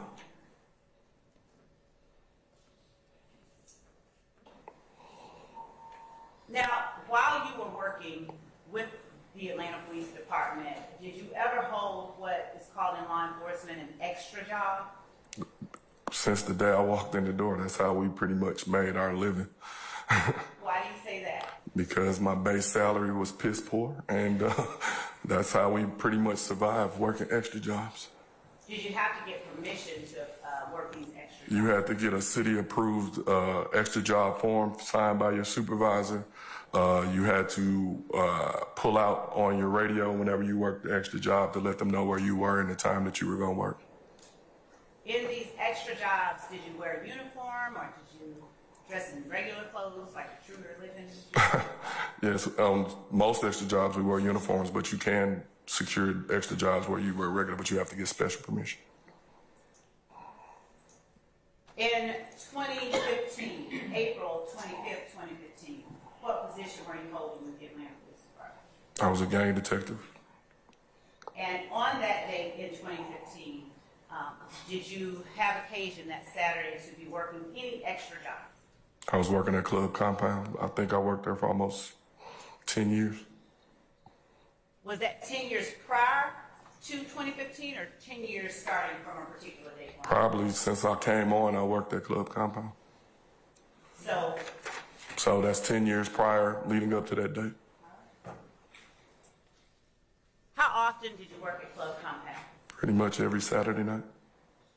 And would you describe for the jury the type of events that you worked at Club Compound? Club Compound is a big event space, and probably some of the biggest hip-hop artists, acts, if they come to the city, usually they're going to go to Club Compound. Was it always hip-hop artists and acts that you were working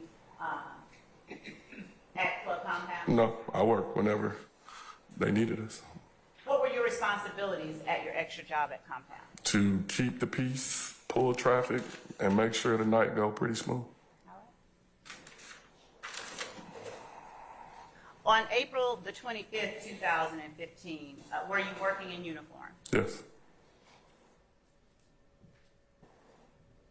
And by that date, had you investigated in any way YSL or people who were claiming affiliation with YSL or Young Slime Life? Yes, I think we were about 5 months into an investigation. All right. Now, when you say that you pulled traffic, what do you mean? At the club, there's hundreds of people, and Compound is like a tourist attraction, so you got people coming from all over.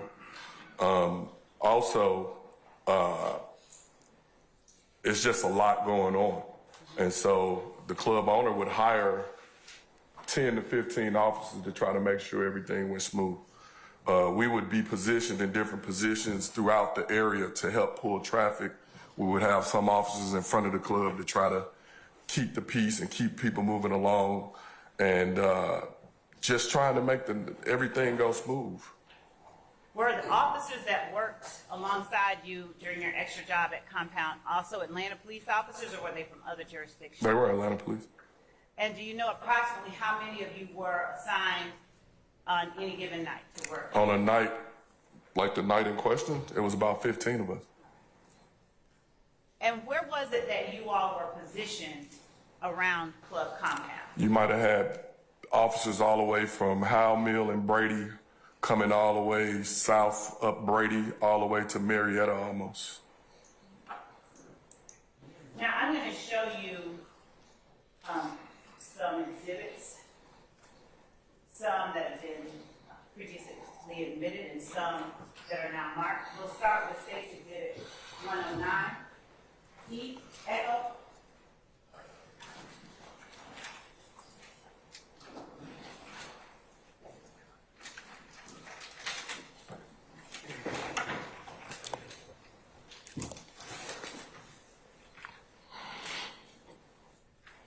And for the record, I'm going to show you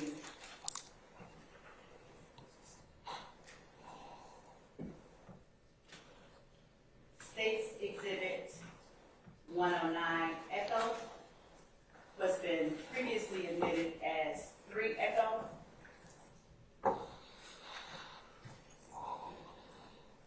What has been previously admitted as 4 Echo, 5 Echo, 6 Echo, 22 Echo, and 20 Echo.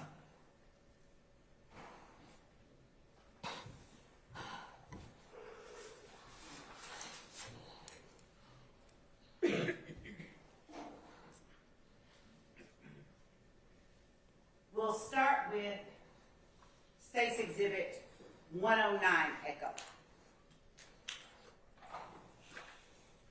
Would you look at the area depicted in State's Exhibit without? State's Exhibit 109 Echo. Do you recognize that area depicted in State's Exhibit 109 Echo? Yes.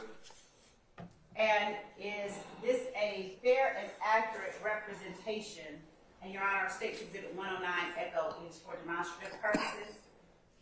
Is this a fair and accurate representation of the way that this area looked around the time that you are describing working that extra job at Compound?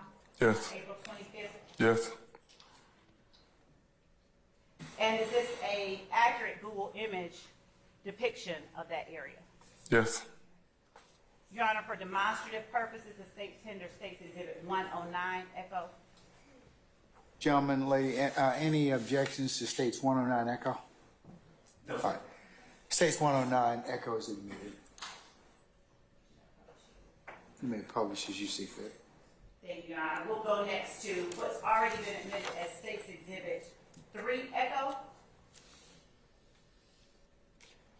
Do you recognize the area depicted in State's Exhibit 3 Echo? Yes. And is State's Exhibit 3 Echo an accurate Google image of the way that the area depicted in 3 Echo looked on April 25th, 2015? Yes. Do you recognize the area depicted in State's Exhibit 4 Echo? Yes.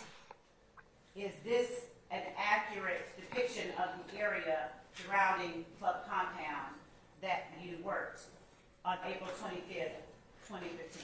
Yes. Your Honor, States 3 Echo, 4 Echo, and 5 Echo have all been admitted previously for demonstrative purposes. Yes, ma'am. Do you recognize State's Exhibit 5 Echo? Yes. How do you recognize State's Exhibit 5 Echo? What do you mean when you say how? I mean, is it an accurate, have you seen this area before? Yes, this is looking southbound on Brady going towards Marietta Street. And is this an accurate Google image of the area that you were working at Club Compound on April 25th, 2015? Yes. Looking at State's Exhibit 6 Echo, the demonstrative that has already been admitted, do you recognize that area as well? Yes. Does that area accurately reflect where you were working on April 25th, 2015? Yes. Looking at State's Exhibit 22 Echo, do you recognize the area depicted in State's Exhibit 22 Echo? Yes, other than the bike lanes and all that, that wasn't there. All right. Does the area depicting Club Compound accurately reflect the way that you recall it looking Yes. on April 2015? And looking at State's 20 Echo, does that area accurately reflect the way you recall Club Compound looking on April 25th, 2015? Yes.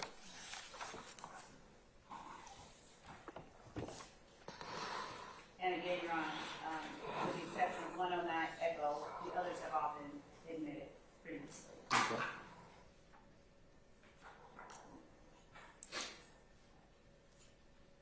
Your Honor, I'm now publishing State's Exhibit 109 Echo. While that's being done, can we approach this for a moment? Yes, sir.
carat and tell the jury whether that is an exact replica of 5E.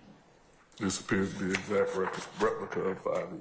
Using that replica, would you please draw on it where it was that you were and put a deed in the blood? And what did you do as you stood in that area? I helped pull traffic with one of the valet workers. Now, how did you help pull traffic? What were you doing? As people would pull up, they would tell them the price for parking, whether they wanted to pay it or not. If they were going to pay it, they would jump out the car, they would jump in their car, they would move it. I would help them keep pulling the traffic, keeping it moving. And where were the valet parking the cars?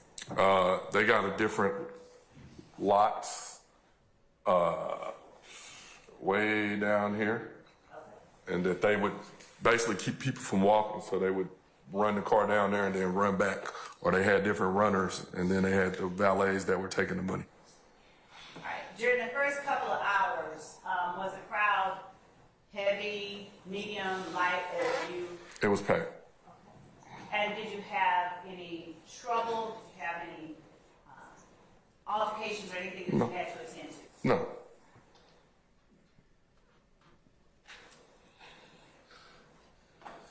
Was there anyone else working in that area generally with you that night? All of us was positioned up and down the street. And so we were probably not far from each other, but I don't know, 25, 30 feet away from each other or something like that. And were you all doing the same thing, directing traffic? Correct. Or so we had people that were traffic officers, and then we had some officers that were standing over in this area. That's, if you go to Exhibit 4E, if you look, that's the VIP entrance. So you would have officers standing there to help for people with tables and stuff like that, and to try to keep the traffic or keep the pedestrian traffic moving in that area also. Can you help me out, clear the screen, and demonstrate on the monitor where it was that you just described with a piece of paper before you? This is going to be the table entrance. This is where people tend to congregate and wait on their parties, who's getting the tables and stuff like that. And then they would have to go through security checkpoints to go through there. And then you have the general admission over on the other side. So they had checkpoints at both points, and they had officers at each one. Okay. Would you draw VIP on the area depicted on this replica of Stacy Exhibit 4E?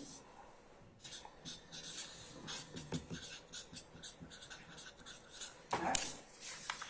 And for the record, is the drawing that you just made the markings on an exact duplicate of Stacy Exhibit 4E? Yes. Thank you. Now, is this area, the compound located at 1008 Brady Avenue? Yes. And is that in Fulton County? Yes. Now, when did you first learn that Lil Wayne was set to appear?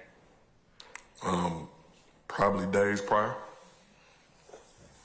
Did you get any particular instruction days prior as it related to the job that night? No. He's all right. I'll overrule the objection.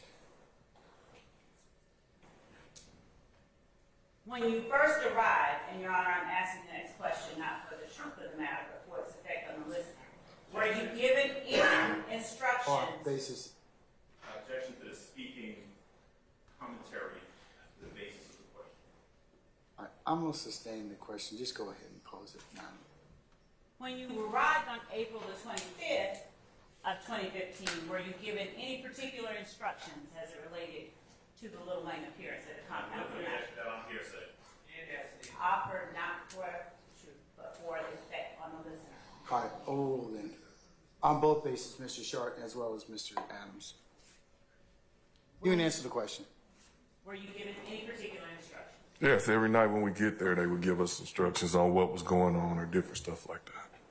This particular night, did you receive any particular instructions?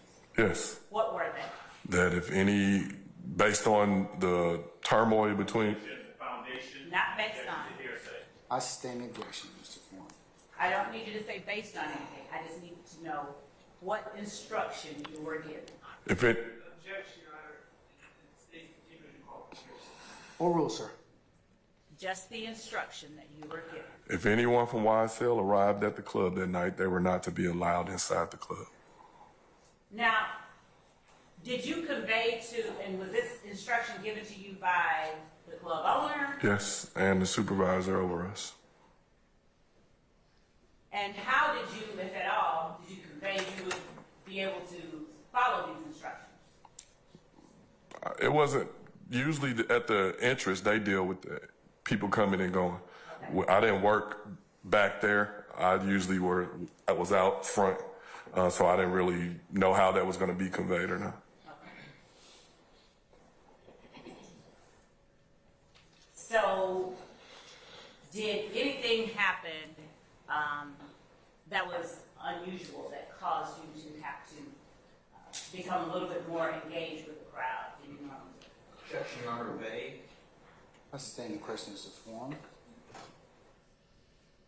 Did the club staff give you any specific names other than YSL to keep out?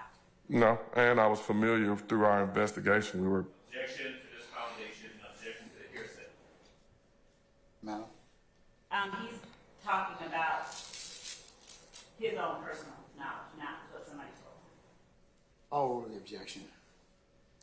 You may. At the date and time of this incident, we were almost 5 months into an investigation.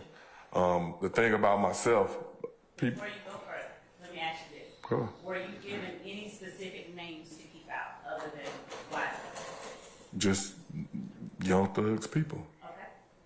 At the time, did you know who Young Thug was? Objection. Basis. I would like to approach that motion. All right.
Huh? Okay, all right.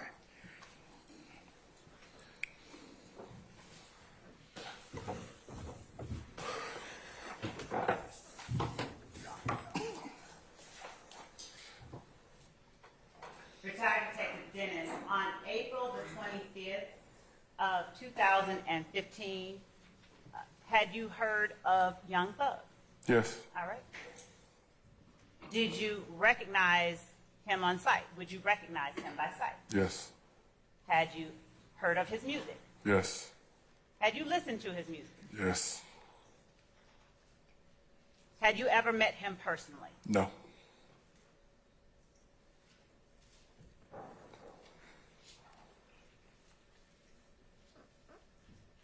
At some point during the night, did you see any persons who fit the description of those people you were told to keep out? Yes. Do you remember around what time it was? Late in the evening, 1:32.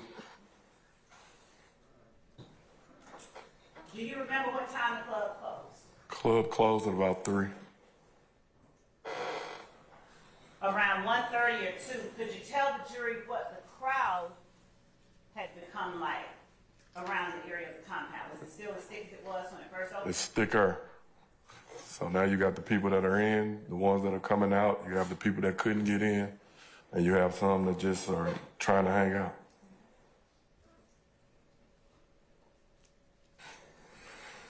When was it that you first noticed, in terms of what it was that was happening, people that caused you to be on alert?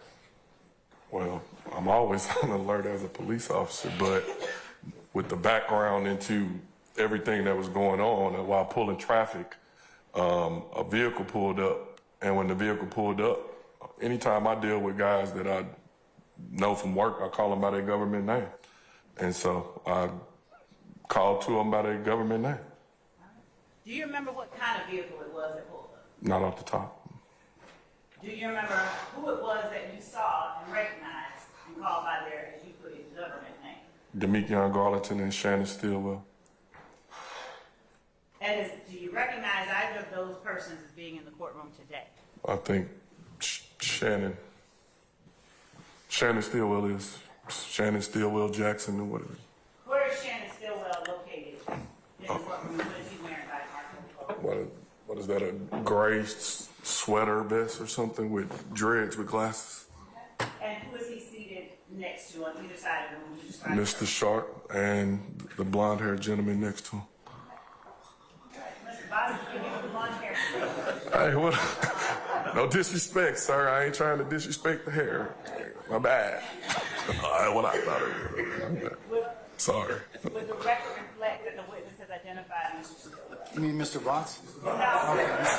Yes, it will reflect that he is identified. What color is his hair? Oh. Thank you. My bad. That's a compliment. That's great. So, Ms. Ross, thank you for that. When you, before I go any further,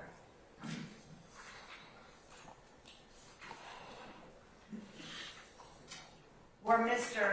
Garlington and Mr. Stillwell the only two people in the car that you saw? No. Do you know who else was in the car with them? The driver was Trontavia Stevens, or AKA Lil T. Did you know Trontavia Stevens before that night? I knew his face, never met him.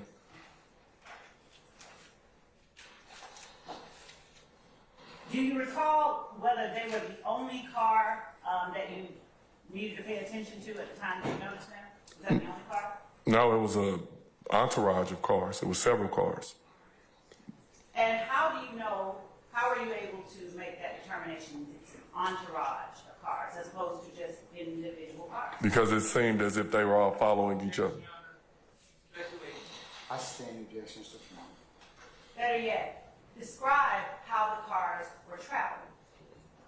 They were all traveling southbound on Brady. If you go to Exhibit 5E,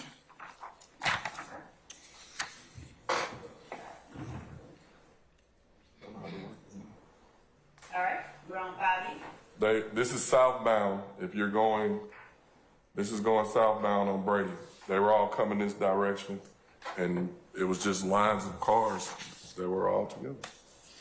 Now, had you described earlier that many patrons were trying to park and were coming along Brady Avenue? So traffic is going in both directions. You have hundreds of people on both sides of the streets. You got people standing around.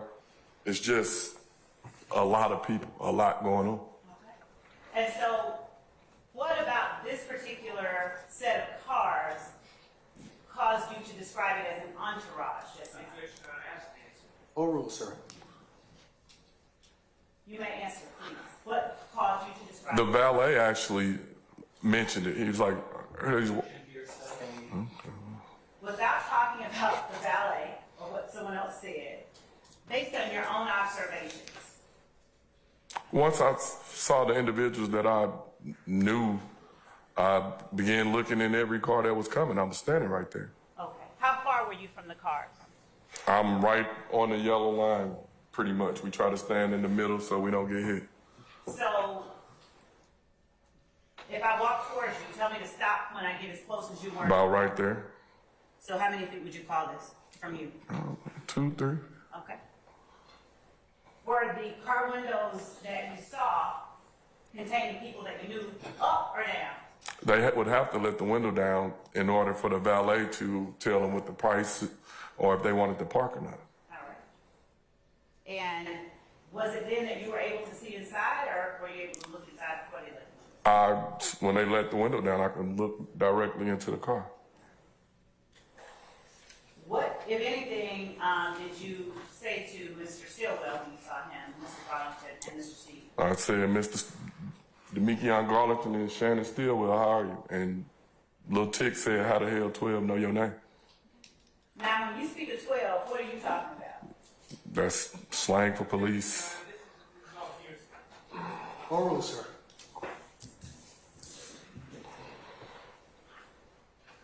And did you say anything else? I did not. What happened after you called their names? They just looked. They didn't really say anything. Did you give any instructions? Have a good night. What happened next? I continued to pull traffic throughout the evening. Stood in the middle of the street pulling traffic. Did you, at any point, attempt to turn the cars themselves around as they drove along Brady? No, Why not? that wasn't the assignment. If we would have did that, we would have messed up the traffic's already bumper to bumper. If we would have did anything like that, we would have made it even worse. How many other vehicles did you see containing people that you recognized? I didn't necessarily see any that I recognized. You didn't see any people that you recognized or vehicles that you recognized? The vehicles that they were driving at that point, I'm walking down. Okay. So I'm not really, it's not like every car's pulling up and I'm looking in it trying to see who it is. Okay. At any point, did you see another person? Did you ever see a person that you knew as Pee Wee? Yes. At what point did you see the person you knew as Pee Wee? While still working traffic on my post, I was familiar with them. Do you know how long after it was that you saw Mr. Stillwell and Mr. Garlington that you saw the person you knew as Pee Wee? Close proximity in time. I wasn't, like I said, there was a lot going on. It's not like I was really keeping track of time or something. And I'm not going to hold you to specifics, but when you say close proximity, are you talking an hour, a minute? 5 minutes, 10 minutes maybe. I'm going to show you what has already been admitted as State's Exhibit number 32, Echo. Do you recognize State's Exhibit 32, Echo, the person depicted inside? Yes. And who do you recognize 32, Echo to be? Jimmy Winfrey. At the time, I knew him as Roscoe or Pee Wee. I'm going to advance to 32, Echo. Could you take the markings off the screen? Is the person we're looking at the person that you recognize that night as Pee Wee? Yes. Yes.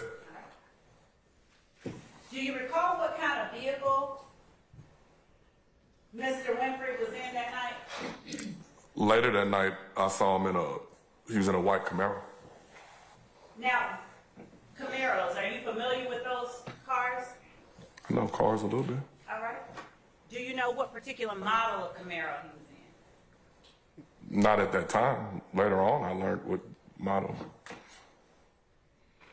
Did you see anyone else later on that you recognized that night? Yes. Who? Walter Murphy.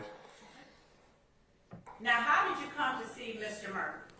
So, as the night is progressing, while on post, another officer basically asked us to come down by where the tour buses was parked at.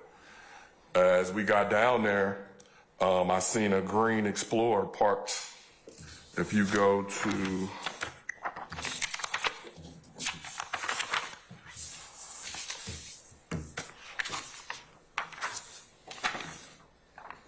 I don't think you got it up there.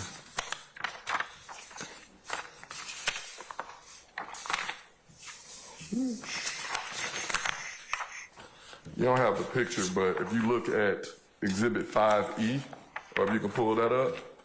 Okay, 5E. My marker down.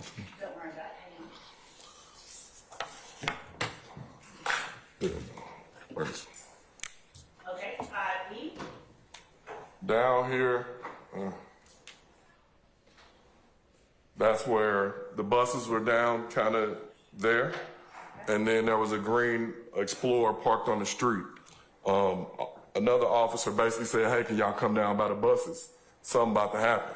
And so as we come down there, I see an individual take a gun out and put it on the tire of the green Explorer. Once he took the gun out, I basically took another individual and pushed him into him and grabbed the gun and pulled my service weapon. Upon pulling my service weapon, a female that was standing there said, why is this officer pulling this gun on me? And I held the gun up and I was like, y'all need to get on. And everybody started scattering. The individual that put the gun on the tire, I didn't know him at that time. That was later to be determined to be Walter Murphy. When he literally took off running from us, and when he took off running, we start, just a picture is chaos. And so we're trying to pull traffic, we're trying to get everybody away, and we're trying to keep from getting hurt ourselves. As I'm standing there trying to help pull people and push where they needed to go, I see an individual that I recognize by the name of Quindarius Zachary. We call him Sick D. When he walked up, I basically said, hey, D, you need to go home. He said, man, you don't know me. I said, the last 4 of your social is this, your date of birth is this, your mom's maiden name is this. He said, I'm gone. So once he left, I then went back to my post because they needed me to help pull traffic. When I walked back to my post, as I'm pulling traffic, Officer Finney is telling me to stop the white. I stand your objection. Two things, Your Honor. It's effect on the listener and it's an instruction that you follow, so. What was Finney telling you to do? Stop the white Camaro. And did you attempt to stop the white Camaro? I did not. Why not? Because the car had hit the gas and I wasn't going to get hit. Was the white Camaro coming towards you or going away from you? The white Camaro was basically coming northbound on Brady towards Halvin. Would you draw an arrow showing the direction that the white Camaro was coming? And using the 5E duplicate that you have already marked on, would you please indicate where the green Explorer was? The green Explorer is the X down the street. Would you put GE next to it? And would you indicate where the tour buses were generally in relation to the green Explorer? And would you also draw that on the screen in front of you, the model?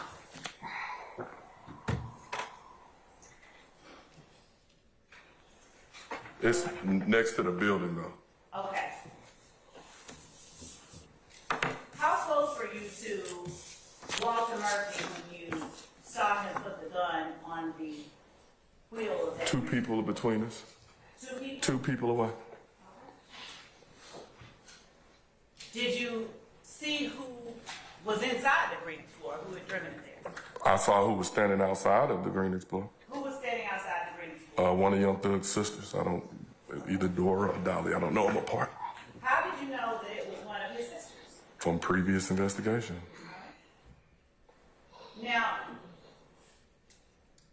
I'm going to show you what has been already admitted as State's Exhibit 6, Charlie, State's Exhibit 11,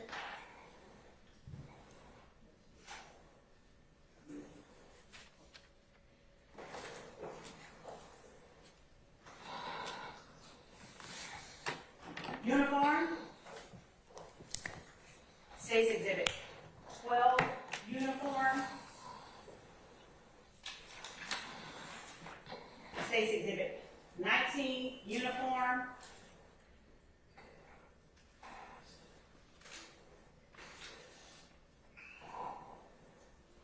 State's Exhibit 5, Charlie,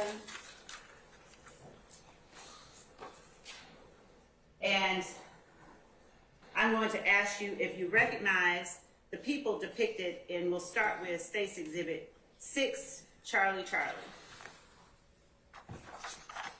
You said, do I recognize them? Yes. Yes. All right.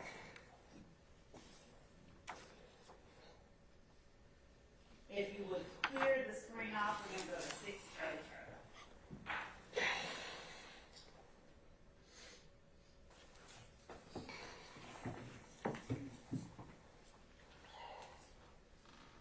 All right.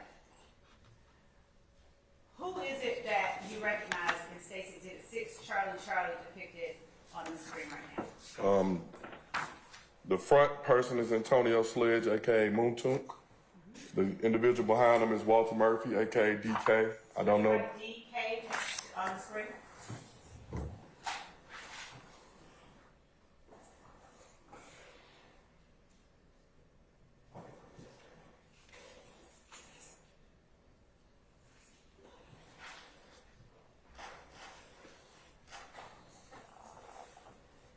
My eyes are not great. Please tell Jerry what you just wrote on the screen. I recognize that as his Young Thug sisters. Okay.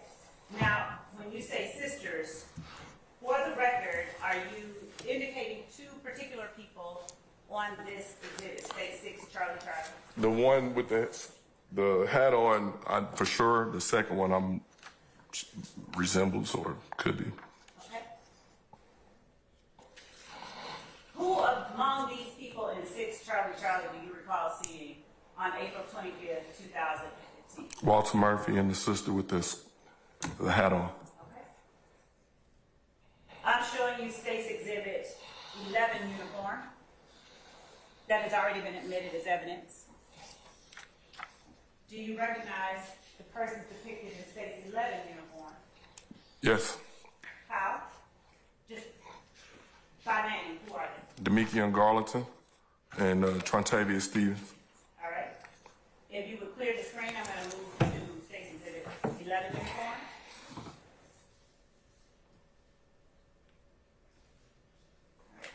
Which person do you recognize as, after you clear the screen? Demekian Garlington. Would you put a D over that person? And Trontavia Stevens. T. Thank you. And are those the same two people that you saw in the vehicle with Mr. Taylor? Yes. Showing you State's Exhibit 12 uniform that's already been admitted as evidence. Do you recognize the people depicted in the 12 uniform? Yes. Who do you recognize as to be? Antonio Sledge, Shannon Stillwell, and Trontavia Stevens. Advancing the slide to 12 uniform, would you clear the screen and tell the jury who it is that you recognize as each one of those persons? Antonio Sledge, is that what you're writing on the screen? Yes.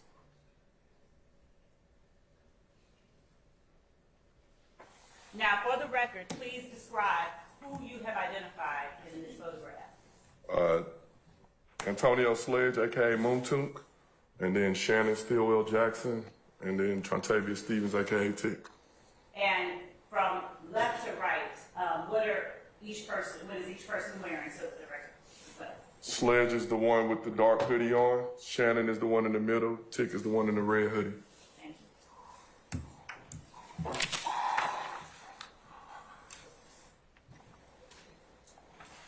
Showing you State's Exhibit 19 uniform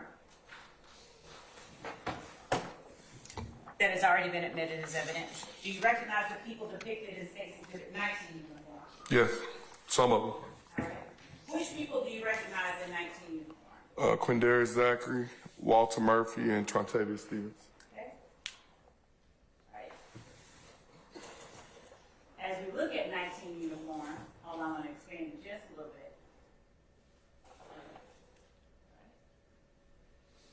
Would you describe where the people that you recognize are inside this photograph by an article of clothing and by writing their initial over their name or their face? Who are you drawing on now? I put a QZ for Quindarius Zachary and DK for Walter Murphy. What is Quindarius Zachary wearing in the picture? A gray hoodie, red pants. And where is Walter Murphy in relation to Quindarius Zachary? He's kneeling in front of him. And where is Trontavia Stevens in relation to Quindarius Zachary? He's in the middle with the look like a red backpack. Red backpack? Yes.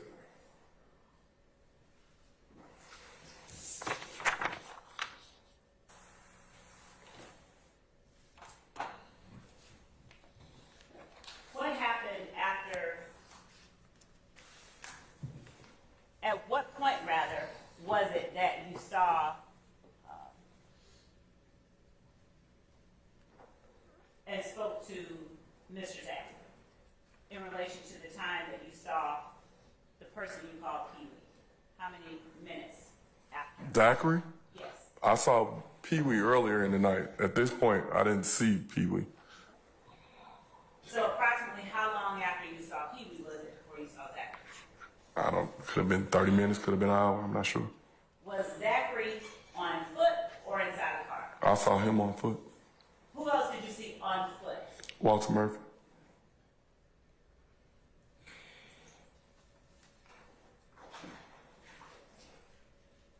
At some point, did you notice any particular group of people making their way towards a club that you sought to stop?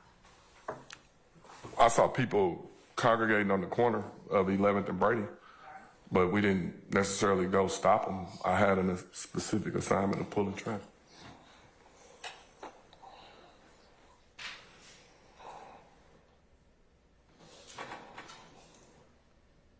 At the time that you first saw Mr. Stillwell, Mr. Garlington, and Mr. Stevens, do you know whether or not Lil Wayne had come out of the compound? No clue. Do you know whether or not his tour buses had left? They had not. Were you paying attention to the point at which Lil Wayne came out of the compound? Not at all. Wasn't my assignment. I'm going to show you what has already been admitted as State's Exhibit 30 Echo.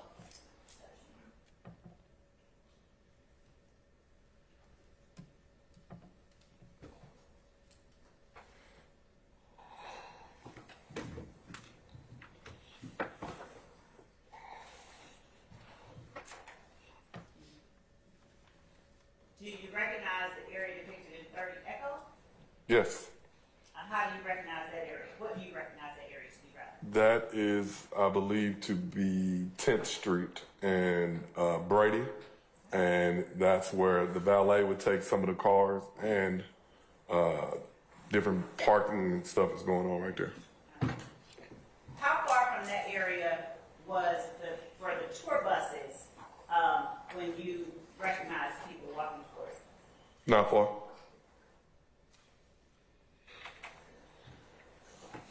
When you say not far, what do you mean? Feet. Okay.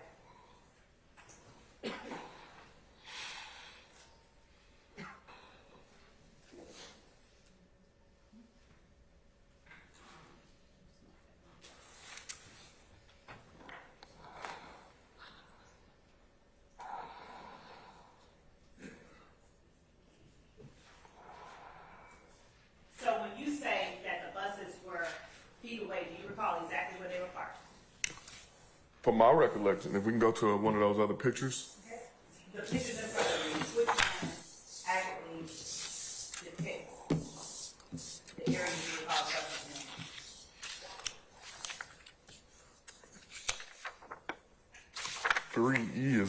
3E or 5E is probably going to be the best picture. And if you look where, if you can pull it up.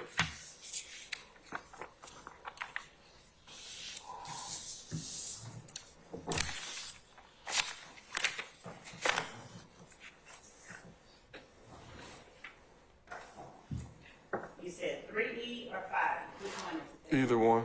They're the same, I think. We'll go back. Hmm? We're going to go back.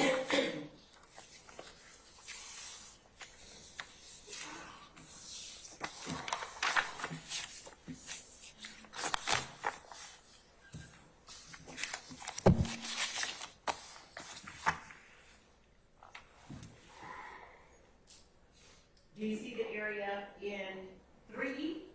Not really, but if you... Let's go to 5E then. It's, Do you see the area in 5E?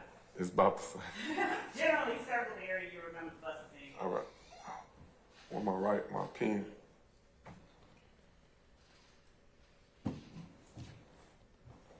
I need my pen. I need the pen thing. Go to the corner. Go to the what? Bottom corner. Oh, all right. Okay. After you saw the person called Pee-wee, when you saw the person called Pee-wee, after Finney told you to stop the vehicle, did you see anything inside the vehicle that caused you concern? No, I jumped. I basically moved myself out the way. And did you find any kind of traces on the gun that you picked up that you saw Walter Murphy? Eventually. And was that gun reported stolen? Yes. I'm going to object to the hearsay and ask that be stricken. Hey, Madam, can I respond? Your Honor, this information has previously... I'm going to overrule the objection, Mr. Adams.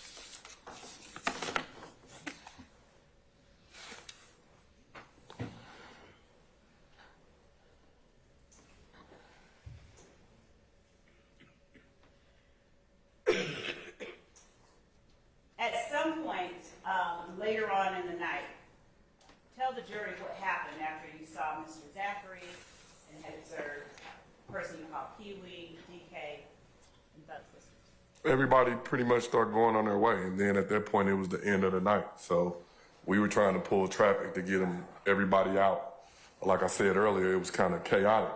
When Officer Finney basically was down the street some saying stop that car, I couldn't really hear what he was saying. And once I did hear what he was saying, the driver, I didn't necessarily know who was driving. But when he hit the gas, of course, I moved out the way. At that point, two of other units that were working were on motorcycles. So they literally gave the bus an escort away from the compound so that they can go. Once they gave them the escort away, we're still dealing with the traffic and everything that's going on. At some point, security, somebody that was a part of Lil Wayne's security team or something stayed behind. And he came running out to where we were standing. It was like they're shooting. Same objection. Without saying what he said, can you tell the jury approximately how long it was after Lil Wayne's bus left that you saw a member of his security detail come out and speak? 15, 20 minutes maybe.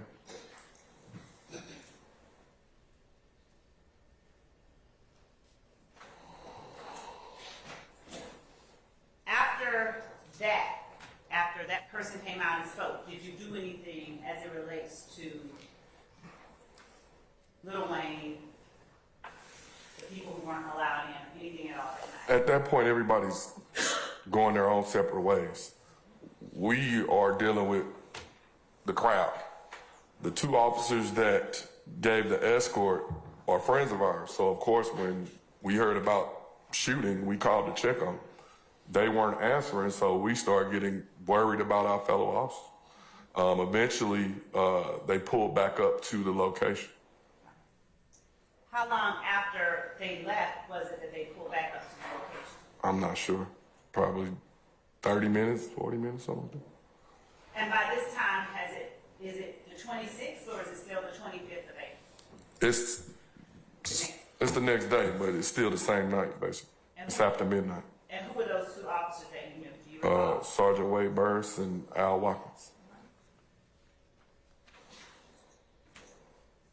Your Honor, may I approach? Just remember our business. You may. Thank you.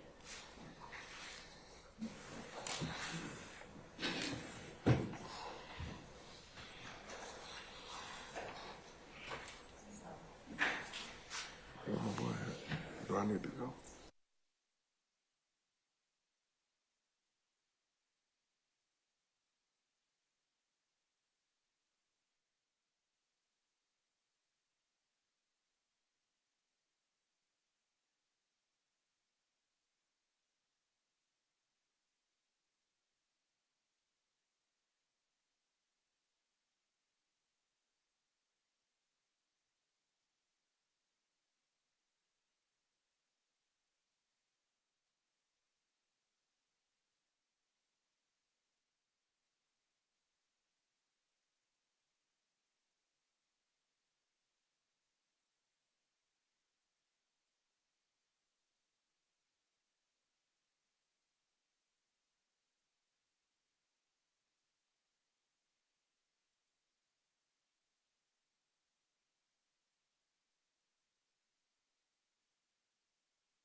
just wanted to recap.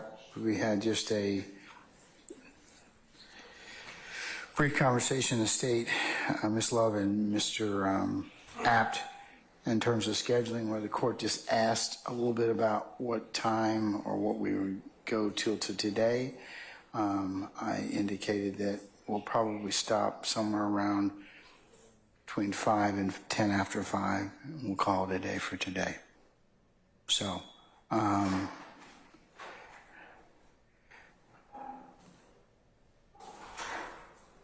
then I believe that the state was going to get into some discussion about with Mr. After about what was Detective Dennis was going to testify to. So, Ms. Love, do you want to add to that?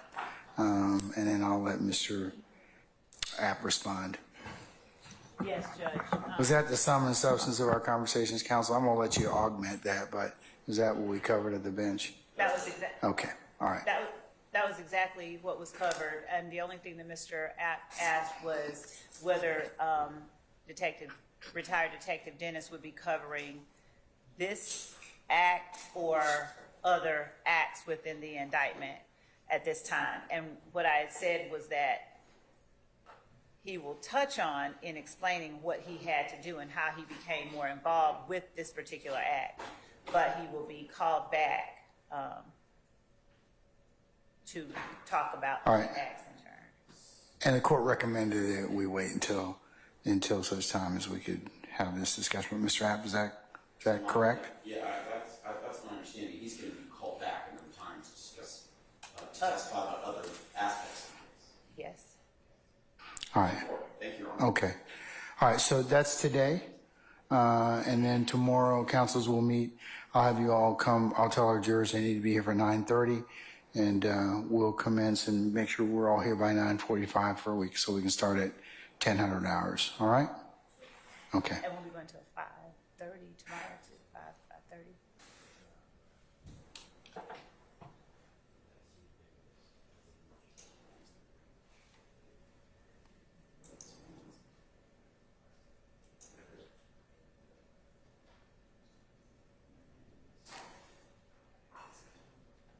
We'll see how things go.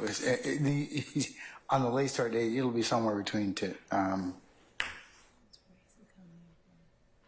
it'll more than likely be around 4 o'clock. We'll probably stop tomorrow. Okay. Okay. Thank you. Okay. Unless we have to take up anything, then I'll back it up a little bit. Okay. Okay. All right. Okay. Turning all the jurors back. Yes, sir. Okay. All right. Summon our jurors, please. Let's go ahead and get the retired Detective Dennis back on, please. Yeah. Go ahead.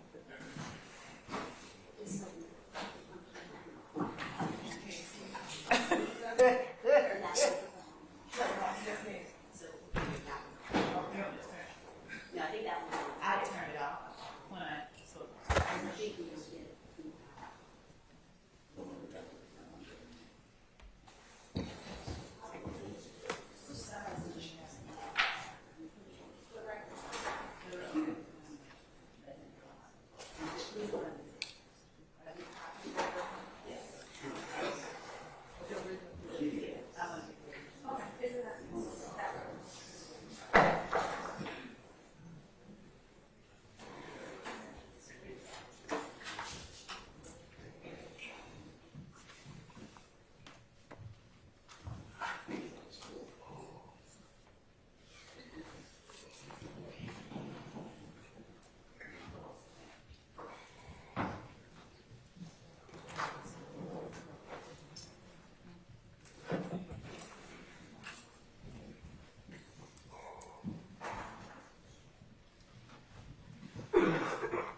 All right, ladies and gentlemen, please be seated. All right, thank you, Sergeant Ingram. All right, madam, you may recommence the examination. Thank you, Your Honor. I'm just going to say Detective Dennis is short for now, okay? That's fine. I'm going to show you what has already been admitted as State's Exhibit 27 Echo, and it is also on the screen to your left and behind you. Do you see in 27 Echo the area where the bus was parked when you talked about Walter Murphy putting the gun on the wheel of the Green Explorer? Yes. All right. I'm going to hand you another exhibit, also labeled 27 Echo. Is this an exact duplicate of State's Exhibit 27 Echo that's already in evidence? Yes. All right. Would you take the marker and put LWB in the place where the buses were parked? And would you place a GE in the area where the Green Explorer was at the time you saw Mr. Murphy put the gun on it? Okay. And would you just put TD at the very bottom? All right. And would you do on the screen what you drew on the duplicate of State's Exhibit 27? Draw on the screen.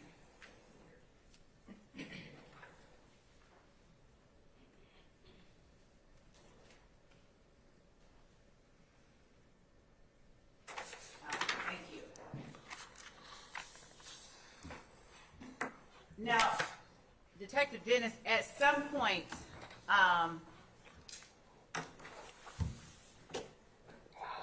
that night, did you know you were going to have to end up being involved in a shooting? Me? You. No. During the time that you had worked the compound the previous 10 years, had you had to investigate further incidents like the one that occurred on April 26th? Objection, relevance. I stand in objection. Withdraw, thank you.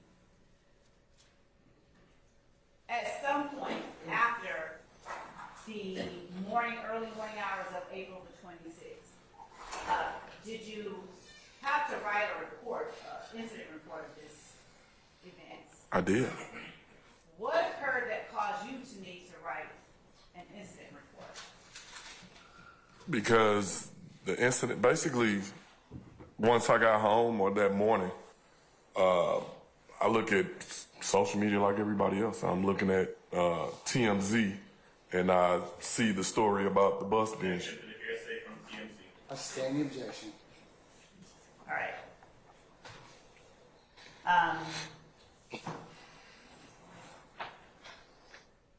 Did you see media accounts detailing a shooting? Yes. It goes. Hold on. I'm going to sustain Mr. Matthews' objection. Who else had an objection? It will be the same objection. All right, sustained. You can rephrase. Thank you. Why did you write a report? Because once I was aware of the situation that was going on and the shooting of the bus, I made contact with the supervisor from the Zone 2 precinct where when Sergeant Burrs called to check on to see if there was a shooting, I reached out to the supervisor to find out who was it on, the city of Atlanta or somewhere else. I was made aware that the incident was not on the city of Atlanta, but they were actually in Cobb County. Okay. So ordinarily, do you do incident reports related to crimes that occur in Cobb County? No. So why is it that you ultimately ended up writing a report on this incident? Because I knew that Cobb County would not be familiar with everything that was going on. To them, it'll just be another random shooting. Okay. Now, when you say to them it would be another random shooting, had you prior to April 25th and 26th of 2015 been working on any other related matters or shootings related to the persons you recognized that night? Oh, yes. All right.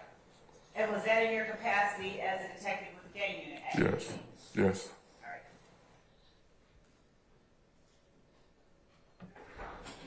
Did you, in your report, document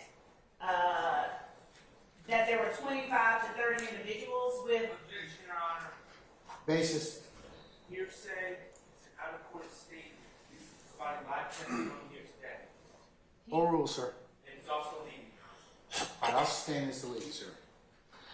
Did you document in your report seeing a certain number of individuals as it relates to YSL at the compound? Yes. Okay. Do you recall approximately how many people it was that you documented seeing? About 20 to 30. How many? 20 to 30 people that I saw that night. Okay. And in your report, did you document what you saw them doing? Objection, Your Honor. Improper impeachment based on this report. Overruled, sir. Did you document what you saw those persons doing that were affiliated? Yes, I wrote a police report in reference to what happened that night. Okay. And as you sit here today, do you recall what you observed them doing? The group Yes. of people. What was it that you observed them doing? I observed, like I said previous, the car arriving. It was in ask and answer. You just it said, like I said previously. I'm going to sustain the objection.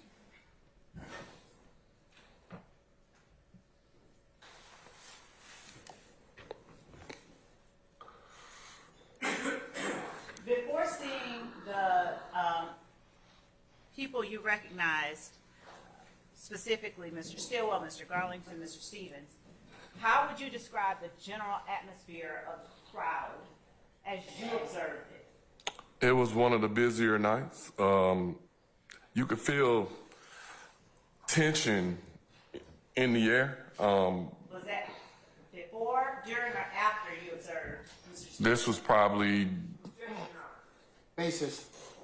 Just in the face of the question she said before they showed up. What's the base for your objection, sir? Ask and answer. Overruled, sir. I'm going to object that to speculation. I don't know what tension in the air is. I'll sustain as to form. You can rephrase. What, if anything, did you observe about the crowd as it relates to the demeanor of the crowd before seeing Mr. Stillwell, Mr. Garlington, and Mr. Stevens? It was pretty much a typical night. Like, it's an inner city nightclub. There was a lot going on. There was a lot of people doing a lot of different things. The whole thing for us was, like I do every Saturday night, is try to keep the peace and make sure everybody have a good time and make sure I go home safe as well.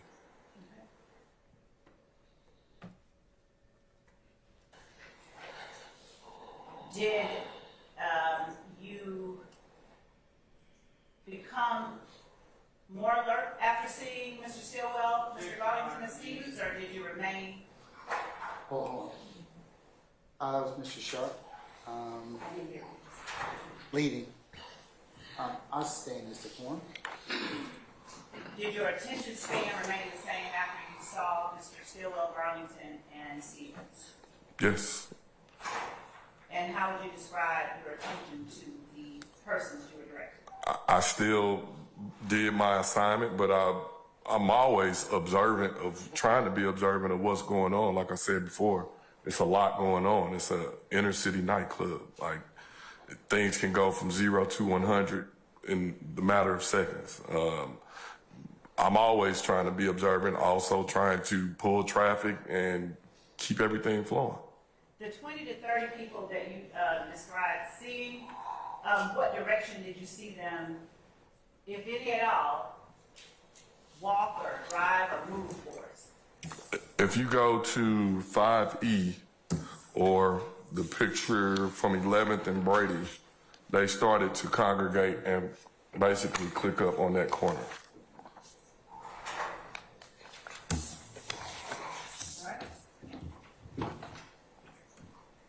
All right, 5E is on the screen. And if you would, using the 5E that you previously drew on over here, don't get them mixed up. Thank you. Put 20 to 30 at the location you said they began to congregate, and then also draw that on the screen.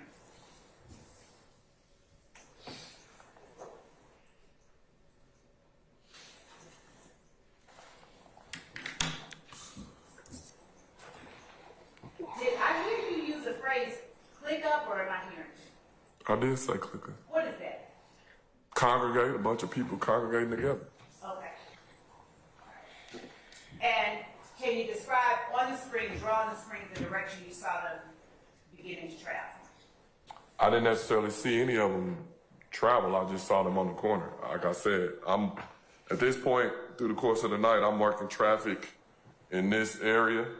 So I could see right there, of course. It wasn't until Officer Booker told us to come down by the buses when I made my own way down to the buses myself. I wasn't necessarily paying attention. They weren't the only people that were out there.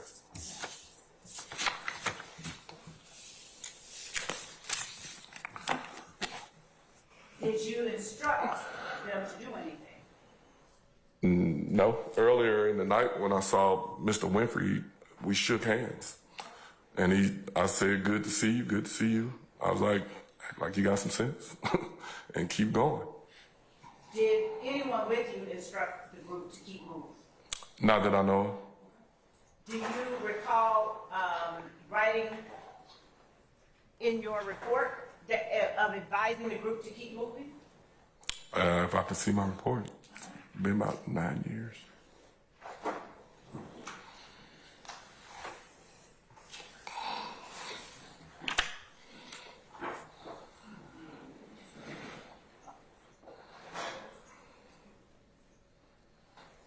And we'll just label it as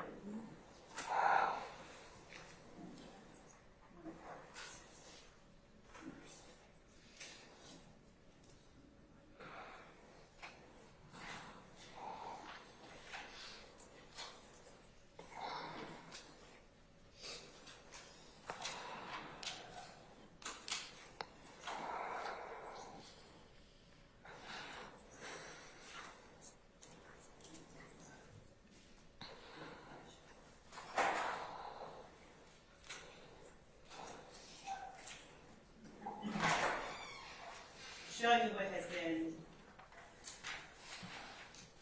previously provided to the defense.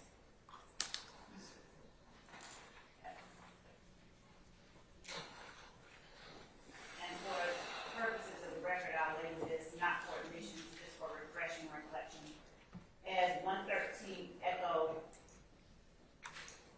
Romeo.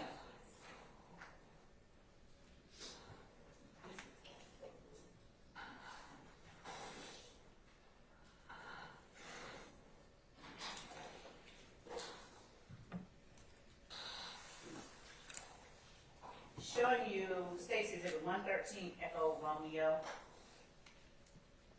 For purposes of refreshing your memory, is this the report that you prepared for this incident?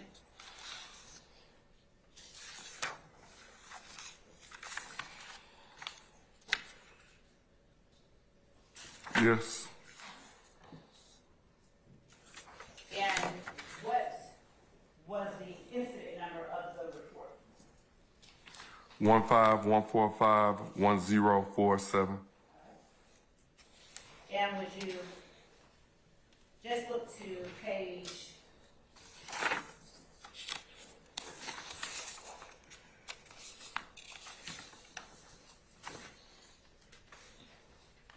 the second page?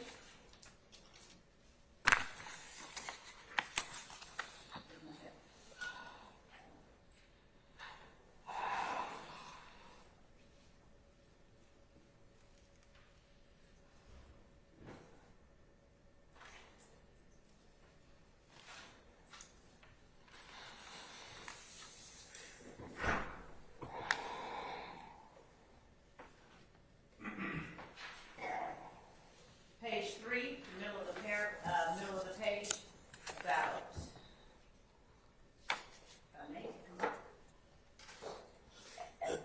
this portion without reading it out loud. Did you document any efforts to keep the group moving along? Yes. When you write a report, what is the purpose of writing a report? To document at your recollection of what you remember from the incident. And was the report closer in time to the incident occurring? Yes. And does it accurately refresh your memory about what the group was advised to do? Yes. And so what was the group advised to do? Sir, let's, hold on. I'll sustain the objection. Detective, once you finish refreshing your recollection, put the report down, let counsel know, and then you can testify from your memory being refreshed, okay? Thank you, Judge. So if you would just go back to the page that you were reading and refreshing your memory of, if you need to, if you don't, just tell me what you instructed the group to do. Read it verbatim or just, No. we advised the group for the guys to keep moving on. All right. And after they were advised to keep moving on, did any of that group of 20 to 30 keep moving towards or continue to congregate near the bus? I don't know. I went back to my assignment, which was down the street. Did you document anything about what the group continued to do in your report? If I can look at my report. Please do, if it will refresh your memory. Your Honor, I'm going to object to the report. The witness testified that he doesn't know. So anything he puts in his report at this point is going to be hearsay. Okay. As it relates to that question. Your Honor, he can refresh his memory. He has said that reading the report will refresh his memory. Yeah, I'll rule the objection. And the Hold on. Mr. Matthews, I'm going to overrule the objection, okay? All right. Your Honor, I'm going to object to refreshing his memory because he answered the question without getting it all. Bless you. He answered the question with live testimony, and now the state's asking to refresh his memory. Overrule, sir. Detective, once you're finished, though, you need to put the report back down, okay? All right. Yeah, I can take Okay. Did you document in your report what the group did, or what the members of the group did after being instructed to keep moving? Yes. Has your memory been refreshed as to what they did after being instructed to keep moving? Yes. And what did members of the group do after being instructed to keep moving? Some of the members hung around where the bus was. At that point, I believe Lil Wayne was being walked out to the bus at that point. Like I said earlier, it was utter chaos going on at this point, and we are still working traffic, still trying to keep it calm, still, even with this going on, we still had hundreds of other people out there that we were dealing with. And were the 20 to 30 people you were describing people that you were associating with YSL? Yes.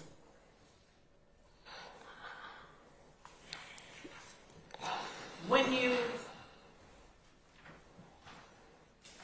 prepared the report of this incident, what did you do with it? What do you mean? Did you reach out to determine who was leading the investigation? I did that before I even did the report. And who was it that you determined was leading the investigation? Detective Racy from Cobb County. Did you do anything in order to assist Detective Racy Yes. during his investigation? Yes. Would you detail for the jury the steps that you took to assist Detective Racy in his investigation? I reached out to Racy because him being in Cobb County and us being in Atlanta, I knew he wouldn't be familiar with what was going on. I explained to him that I was at the club that night. I explained to him what I do on a day-to-day basis, and also that I was familiar with the individual that was driving a white Camaro. I then went to... Pause for a second. What was it that you explained you did on a day-to-day basis? that I was a gang detective. All right. Go ahead. And if you could slow down your account for me just a little bit so the court reporter and I can keep up. Okay. Go ahead. Upon speaking with Racy, I believe that was Monday. I had left a message Sunday for him to give me a call Monday. Once we talked, explained to him what happened, gave him the details of what happened, and it also explained that I believe I knew who was the driver of the Camaro. I just didn't know his government name. And so on Monday, myself and my partner, Lakia Gaither, she's better at finding people, so she started searching. I'm going to object on 2 grounds. Basis. To the narrative testimony. Non-responsive?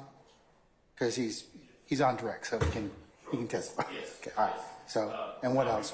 What's the other basis? Also, his conduct and what he did and what he told Detective Gracie is not relevant to this act. All right, I'm going to overrule that particular objection. I'll sustain the first one now. Okay, so you need to rephrase part of it.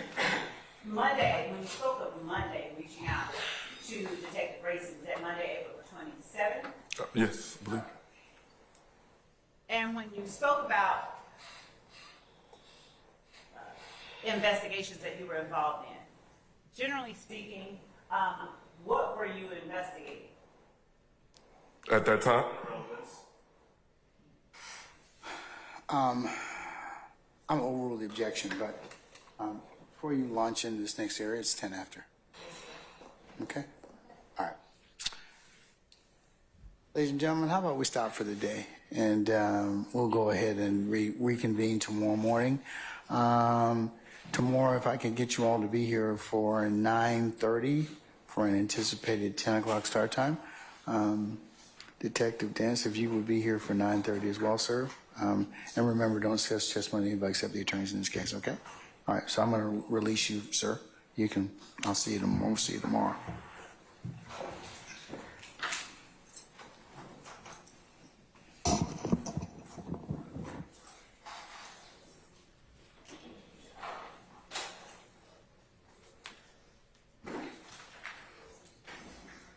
All right, ladies and gentlemen, any ministerial inquiry of me?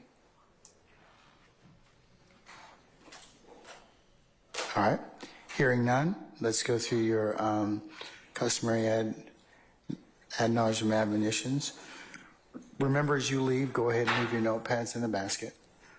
Do not discuss this matter or anything you've heard today in your comings and goings in small groups, in ones and twos, or as you leave and to go wherever you live in our great county. And when you come back, remember, it would be a violation for you to sit back there, even in a small group, and recap the testimony, otherwise go through what you've heard so far, or handicap the trial, give your opinion about what's been going on thus far. Remember, you can only consider this case once it's properly submitted to you, and then I give you instructions on how you're to begin your deliberative process, but you cannot start any advance discussions or review your notes or anything such as that, okay? Because that would not be permissible. Ladies and gentlemen, also it would be a violation for you to go to any third-party sites, or remember to add or augment to your understanding. You can only consider what's lawfully presented in the four walls of this courtroom. Do not go by and visit any of the scenes depicted in anything in regards to this trial. And please resist temptation of going to any third-party websites or listening to any news accounts of this particular trial or any other medium that it may be represented in. And remember that if you were to be contacted by any third persons in any way or by any means, you need to let myself and Sergeant Ingram know immediately. And then, ladies and gentlemen, thank you for your patience that you've given us and will continue to give us. And unless you have any other inquiry of me, ladies and gentlemen, we will see you all in the morning at 9:30 for an anticipated 10 o'clock start time, okay? All right, all rise.